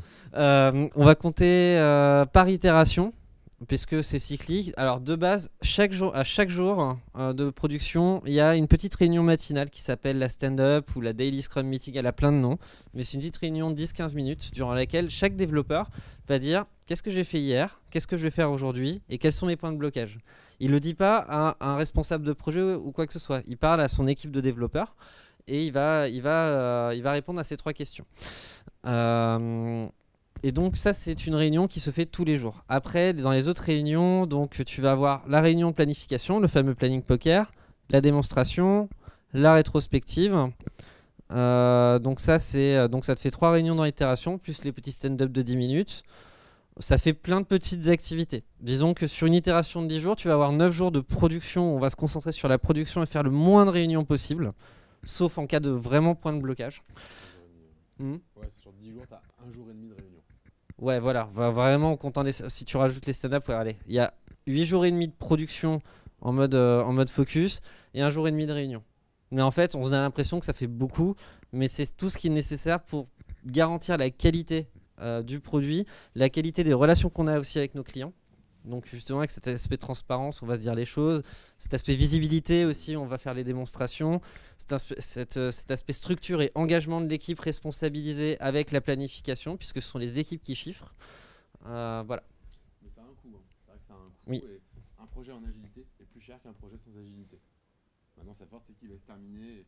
Il va se terminer, c'est le premier avantage. Et il va se terminer à temps et dans les coûts qui avaient été convenus. Mais de base, c'est plus cher. Et c'est vrai que les devs en général sont pas fans des réunions. On en a une journée par semaine. On a une journée où on a que ça. C'est pas la meilleure journée de la semaine, faut être honnête. Pardon, ouais. C'est pas la meilleure journée de la semaine, faut être honnête. Maintenant, c'est ça qui fait qu'en fait, ça se passe super bien le reste du temps. Parce qu'on va pas rentrer dans tous les petits détails des process de l'agilité qu'on a. Mais en fait, ce qu'on prépare pendant cette journée, c'est la gamification des 2 semaines qui viennent. C'est quasiment ça. En gros, après, pour donner un aperçu, l'idée c'est qu'à la sortie de ces réunions, on a tout le travail de 2 semaines qui est prévu, qui est découpé en tâches, qu'on a costé, on a mis des heures dessus, on sait si c'est des développements back ou des développements front, et en fait toi le matin après pendant 2 semaines quand tu arrives, c'est ah bah tiens aujourd'hui je vais prendre cette tâche de 3 heures, tu la prends, tu mets ton avatar dessus, tu la colles dans Work in Progress, tout le monde sait que c'est ça que tu vas bosser, donc si tu veux ça permet de préparer le travail et de le structurer. Mais donc ça prend un peu de temps en réunion. Alors, en fait, les réunions sont complètement différentes sur un système qui est non agile. Déjà, tu ne vas pas avoir de rétrospective, tu ne vas pas avoir de démonstration, tu ne vas pas avoir de planning poker. Tu vas avoir un planning qui est fait par un chef de projet en amont. Donc, pendant les étapes de gauche du cycle en V, tu vas avoir une phase de production totale continue en mode tunnel. Donc, c'est-à-dire, pendant 6 mois, il va y avoir, on respecte les étapes du plan. Donc première étape du plan, premier mois on développe telle fonctionnalité, ensuite deuxième étape du plan on développe telle fonctionnalité, et au bout de 6 mois quand on a fini, si on n'est pas en retard, là il va y avoir une livraison au client. Dans le meilleur des cas il y a une démo au bout de 6 mois, et sinon c'est directement livraison au client et dire t'as vu sur le contrat, échéancier de paiement, tu me payes, merci, au revoir. Donc les développeurs sont beaucoup plus en focus dans leur production. Donc on aurait on aurait tendance à se dire que pour le développeur c'est mieux, mais en fait en termes de temps de production, il y a plus de production dans un modèle traditionnel. Par contre, en termes de création d'environnement de travail motivant, technologiquement motivant, humainement motivant, on gagne vraiment beaucoup en prenant 10% de notre temps à faire autre chose que du développement. Et puis l'autre grosse différence au niveau des réunions, c'est que dans tous les modèles classiques, les réunions, c'est un peu une caricature, mais c'est quand même vrai. Les réunions sont des outils de contrôle des responsables et des dirigeants. C'est-à-dire qu'une réunion, c'est pour rendre compte que tout va bien, pour contrôler que tout va bien, pour vérifier qu'on suit le plan. Et en fait, ça en agilité, ça peut pas exister parce qu'on n'a pas de chef. D'ailleurs, on a déjà eu des candidats chefs de projet, on dit désolé, on n'en a pas. En fait, on n'a pas de chef de projet. Et c'est un truc, ce que Raphaël a dit, mais c'est vrai que c'est un point sur lequel on peut assister. Nous, on est lead dans l'agence, donc on est les chefs, mais une règle qu'on a, par exemple, je m'interdis de donner des directives. Alors que a priori, tu dirais que c'est le job d'un chef, et justement, c'est interdit. On ne dit pas à quelqu'un, fais ça comme ça. On peut lui dire, fais ça, on peut lui dire le pourquoi, mais on ne va pas lui dire le comment. La petite phrase qu'on dit souvent, c'est que notre job, c'est pas de dire ton boulot, c'est ça, fais-le comme ça. C'est d'aller voir les devs, leur dire explique-moi quel est ton travail et comment je peux t'aider. Et en fait, ça peut sembler encore une fois un peu basique, mais c'est ça qui change tout, parce que c'est les gens qui sont responsables du projet. Donc en fait, les réunions, elles sont pas là pour faire du contrôle, elles sont là pour faire de l'organisation. Elles sont là pour diffuser l'information. Et j'ai fait avant, dans mes anciens jobs, des tonnes de réunions où tu es assis pendant 2 heures et tu sers à rien. Tu sais que tu sers à rien. Les gens savent que la réunion sert à rien, mais tu es quand même là à écouter. Et à la fin, quelqu'un est très content parce que tu lui as rendu compte, tu lui as fait un tableau parfait d'un projet catastrophique et il est persuadé que tout va bien. Donc là, l'idée, c'est pas du tout ça. Les réunions, elles sont vraiment là pour qu'on s'organise, qu'on puisse se donner l'information. Et d'ailleurs, hein, c'est les journées les plus... Enfin, nous, quand on sort de la journée de planning poker, on est vraiment fini parce qu'on a... c'est un peu l'usine, on est là par tranche de 5 minutes. Ok, alors ça, tel point d'entrée d'API, c'est combien de temps? Allez, 5 heures, t'es sûr? Non, moi 3 heures, ok. Allez, on met 4 heures, ok, prochaine. On enchaîne comme ça pour aller estimer le travail à faire. Donc c'est vraiment des réunions utiles. Ouais. Mais t'as raison, ça c'est la condition. Un client qui dit qu'il ne veut pas être impliqué, qui veut donner un cahier des charges et qu'on lui livre, on peut pas bosser avec lui. Et on le dira comme ça, hein, clairement. Alors, J'aimerais savoir en gros La masse un critique, seuil, un seuil en dessous duquel vous diriez vous-même que vous ne pourriez pas bosser en agile. alors il y a deux sujets. En fait, chez KX, on supporte quand même une structure de coût importante parce qu'on est une SS2I derrière. Une SS2I, c'est une grosse société qui a des coûts relativement élevés. Et donc, on doit quand même imputer les coûts de la SS2I dans nos facturations, ce qui fait que notre budget minimum, l'AJT ne pourra pas s'exprimer tel qu'on le fait là. Par exemple, en dessous d'une enveloppe de, je sais pas, 30-40 000 euros. C'est chaud. Je sais pas si c'est l'agilité qui fait ça ou le volume de l'agence. C'est quand on fait du Scrum Ban, donc c'est-à-dire des méthodes qui sont assez bornées, avec des itérations. Ça fait gonfler quand même sensiblement la structure de coût. On ne voit plus cet effet-là quand les projets grossissent. Quand on commence à passer sur 70, 80, voire 100K, on voit plus la structure de coût derrière, donc là on est tranquille. Par contre, il y a d'autres approches qui nous permettent de pouvoir faire de l'agilité à très bas prix, mais c'est une autre approche qui s'appelle le Lean Startup, qui est centrée sur le développement d'un produit. On n'aura peut-être pas le temps d'aller là-dessus, mais c'est vraiment faire des cycles de développement extrêmement courts qui vont quasiment à la journée. Donc à partir de là, on n'a pas à subir toute la structure de coût de la SS2I, mais c'est par exemple quelque chose que l'on ne fait pas à Kilix. Nous, on a clairement une masse critique, mais ça vient pas de l'agilité. En fait, je crois que c'est ça la réponse qu'il faut qu'on te donne, c'est que nous, on l'a déjà fait, on a déjà essayé de se positionner sur des projets à 10 000 euros, et au moment où on shoot, c'est-à-dire où on envoie notre proposition commerciale, on fait ah bah tiens, ça nous a déjà coûté 6 000 euros. Si on prend tous les coûts des gens qui ont travaillé, l'avant-vente, identifier le contrat, étudier les technos, préparer le PowerPoint, estimer les coûts, les technologies, le planning, etc. Bah en fait, quand on envoie la proposition commerciale pour 10 000 euros, on en a déjà dépensé plus de la moitié. Donc en fait, ce qui fait que on se positionne pas sur des projets qui sont, on va dire, on n'a pas vraiment de règles, hein, c'est un peu au cas par cas, mais c'est plus la masse, le volume de l'agence. Tu pourrais très bien être un freelance tout seul dans son garage peut très bien faire de l'agilité sur un projet à 2 000 euros. J'y vois aucun blocage. Tu peux faire de l'agilité. L'agilité, ça peut être fait seul aussi. Là, c'est dans la manière dont tu interagis avec ton client. Et dans la question inverse, hein, c'est-à-dire est-ce qu'on peut faire n'importe quoi avec de l'agilité? Nous, souvent, on nous a dit ouais, enfin d'accord, c'est bien mignon votre truc, mais on n'envoie pas des fusées dans l'espace sans faire de cahier des charges. Si, on le fait. Ça s'appelle SpaceX et ça marche. Donc on envoie des fusées faites avec des méthodes libérées, quoi. Donc c'est possible. Oui, tout à fait. De l'ordre de 15% plus cher qu'un projet qui n'est pas agile. 15% indépendamment de l'enveloppe de base. C'est de l'ordre de... Il n'y a pas de règle. On l'a constaté, nous, que si on enlevait ça de nos projets, ça serait à peu près 15% moins cher. Mais les projets informatiques, globalement, se plantent tous de beaucoup plus de 15% en temps et en coût.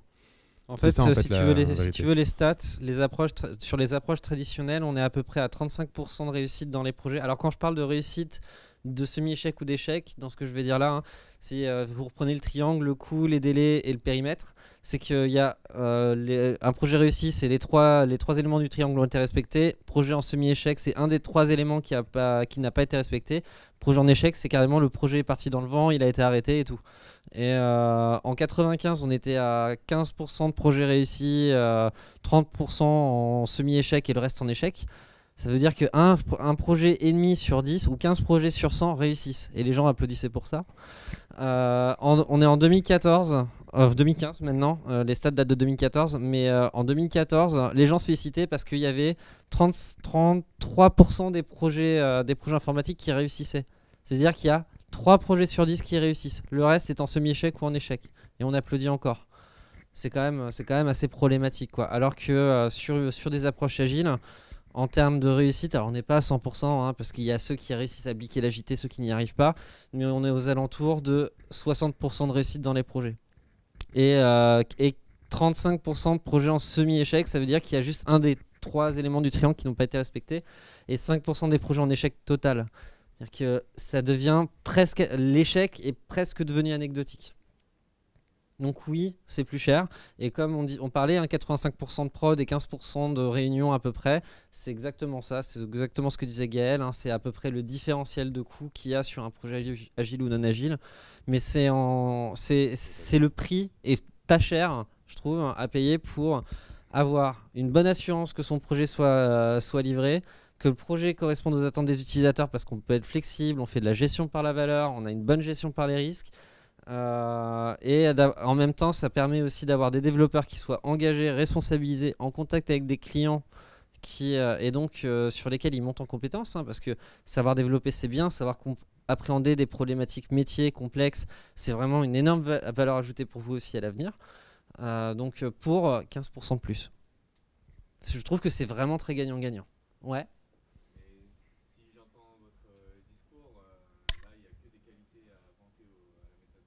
Ouais. Alors on nous l'a dit très souvent. Quand je fais souvent des formations agiles dans les entreprises, on dit bah, c'est du bon sens. Je fais bah, pourquoi vous le faites pas? Il y a un seul truc qui empêche l'agilité de s'exprimer et les transformations agiles ratent pour une bonne raison. Alors il y a la confiance, mais il y a aussi la résistance de la part des dirigeants, parce que être agile, ça veut dire renoncer à son pouvoir, parce que le pouvoir, il va beaucoup plus aller dans les équipes, c'est-à-dire les gens qui sont en bas de la pyramide. Et le chef se voit un peu comme Barack Obama quand il parle avec d'autres chefs. Donc ça veut dire qu'on va devoir dire au chef, t'es plus chef, mec, c'est fini. Là, ceux qui créent la valeur, ils sont en bas là. C'est les petites mains là. C'est ceux qui développent, ceux qui construisent les bâtiments. Sont ces gens-là qui créent de la valeur. Et les gens qui sont autour pour l'organisation, les fameuses réunions pour s'organiser, non pas pour contrôler, ce sont des facilitateurs qui l'animent. Sont plus des dirigeants. Enfin, les lauriers, c'est plus pour nous, quoi. Les lauriers, c'est pour l'ensemble de l'organisation et pas juste pour la personne qui est en haut. Et dans notre culture, dans nos paradigmes, encore une fois, on résiste et c'est. Mais ça finira par venir, oui. Moi, par exemple, je te donne un exemple. Moi, en tant que lead dev, mon job, c'est de servir à rien. Si jamais j'arrive à servir à rien, c'est que c'est bon, j'ai tout réussi. C'est-à-dire que j'ai des équipes qui sont parfaitement autonomes sur le DevOps, sur le dev, sur la conception, sur le costing. Une fois que je peux jouer à Titrinette toute la journée, c'est que j'ai fait mon boulot. Tu vois, ça change tout. Je suis presque arrivé à ce stade aussi. Sur le projet en question à 1,5 million d'euros, c'était une toute nouvelle équipe, donc les gens ne se connaissaient pas, ils n'ont jamais travaillé en agilité. Et mon rôle, en tant que lead responsable projet, c'était de les former, de les coacher à l'agilité. Et j'avais certains paliers à atteindre de mon côté pour me dire qu'ils étaient assez matures. Et en 3 mois, les gens, ils étaient lancés sur leur projet, ils prenaient leurs propres décisions, ils m'appelaient même plus de toute façon, donc ils étaient vraiment autogérés. Et là, je me suis dit, j'ai plus rien à faire, c'est merveilleux. C'est un peu comme un Mitis qui a super bien bossé, c'est qu'au bout d'un moment, il pose les pieds sur la table et il regarde ce qui se passe, il regarde son moniteur. Et voilà, moi c'était pareil, je me posais les pieds sur la table, je regardais les indicateurs des équipes en disant c'est bien les gars, vous êtes dans les temps, j'ai rien à dire. Et voilà. Ouais, après oui, j'ai quasiment fini. Ça va, on est bon alors sur le temps. La recette en continu, on en a parlé, donc je vais pas vous embêter avec ça. Les user stories, très rapidement, je vous parle pas, alors regardez pas ce slide là, c'était juste mon pense-bête. Une user story, c'est un parcours utilisateur, comme l'a dit Gaël, c'est-à-dire que toutes les fonctionnalités vont se présenter comme ça. Et des fois, on peut se dire, notamment en tant que développeur, on se dit, mais on a ce qu'on appelle une initialisation technique à faire sur les projets. Et donc, c'est-à-dire que pendant un mois, on devrait se mettre un petit peu dans un tunnel pour vraiment préparer toutes les fondations. Bah non, les fondations, on les construit au fur et à mesure avec ces histoires utilisateurs. Une histoire utilisateur, c'est effectivement un parcours bien précis d'un type d'utilisateur. C'est pour ça que dans l'agilité, on va d'abord parler de personas, c'est-à-dire déterminer le profil des utilisateurs finaux. En tant que commercial Dexia, je veux créer un prospect sur mon CRM. Bah, dans la définition, ça c'est juste la phrase. À partir de ça, on peut savoir ce que ça va impliquer. Évidemment, la personne qui est en charge de cette user story, c'est-à-dire le product owner, va simplement décrire avec quelques phrases supplémentaires le comportement voulu. C'est-à-dire, je suis un commercial, je suis connecté, j'ai un bouton sur l'application qui me permet d'accéder à la création d'un prospect. Ça me donne un formulaire de 10 champs avec le nom, le prénom, la date, le sexe et compagnie. Je clique sur valider, ça me l'enregistre. Et donc, quand j'affiche ma liste de prospects, j'ai mon prospect. C'est la spec. En temps normal, une vraie spécification générale, vous finirez un jour par rencontrer ce genre de spécification monstrueuse. Pour spécifier cette fonctionnalité, ça prendrait entre 5 et 10 pages. Voilà. Alors qu'en fait, là, c'est le product owner qui donne ces bases de spécifications qui sont enrichies sans être trop bullshiteuses et donc très facilement assimilables par l'équipe de développement. Parce qu'une user story est toujours négociable et qu'il y a de la collaboration constante avec le product owner et les équipes. D'où aussi ce côté maîtrise fonctionnelle que les développeurs agiles commencent à appréhender au fur et à mesure. Ça, c'est chiant. Et ça, c'est cool. Vous avez d'autres questions ou pas? Ouais. Vous parliez de vos VM, donc par rapport à vos serveurs, vous disiez que vous utilisez Linux. Mais vous êtes sur quoi? Sur de la Red Hat Enterprise, sur de la Dev, vous êtes sur... On est sur du Debian plus. Debian. Surtout Debian, ouais. On a un peu de tout, on a du Debian, on a une Precise 64, quelques trucs, mais j'avoue que c'est pas extrêmement différenciant, pour être honnête. Il y a des vraies subtilités entre les différentes distribs, on est d'accord?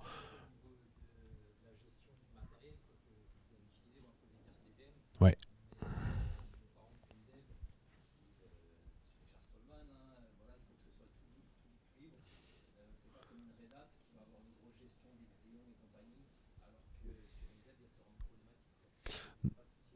Non, pas particulièrement.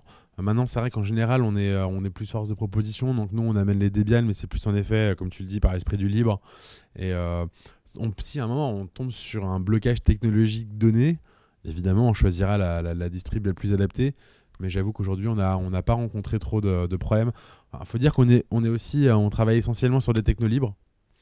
Et les technos libres marchent très bien partout. Voilà. Donc du coup, on n'a pas rencontré de problématiques particulières.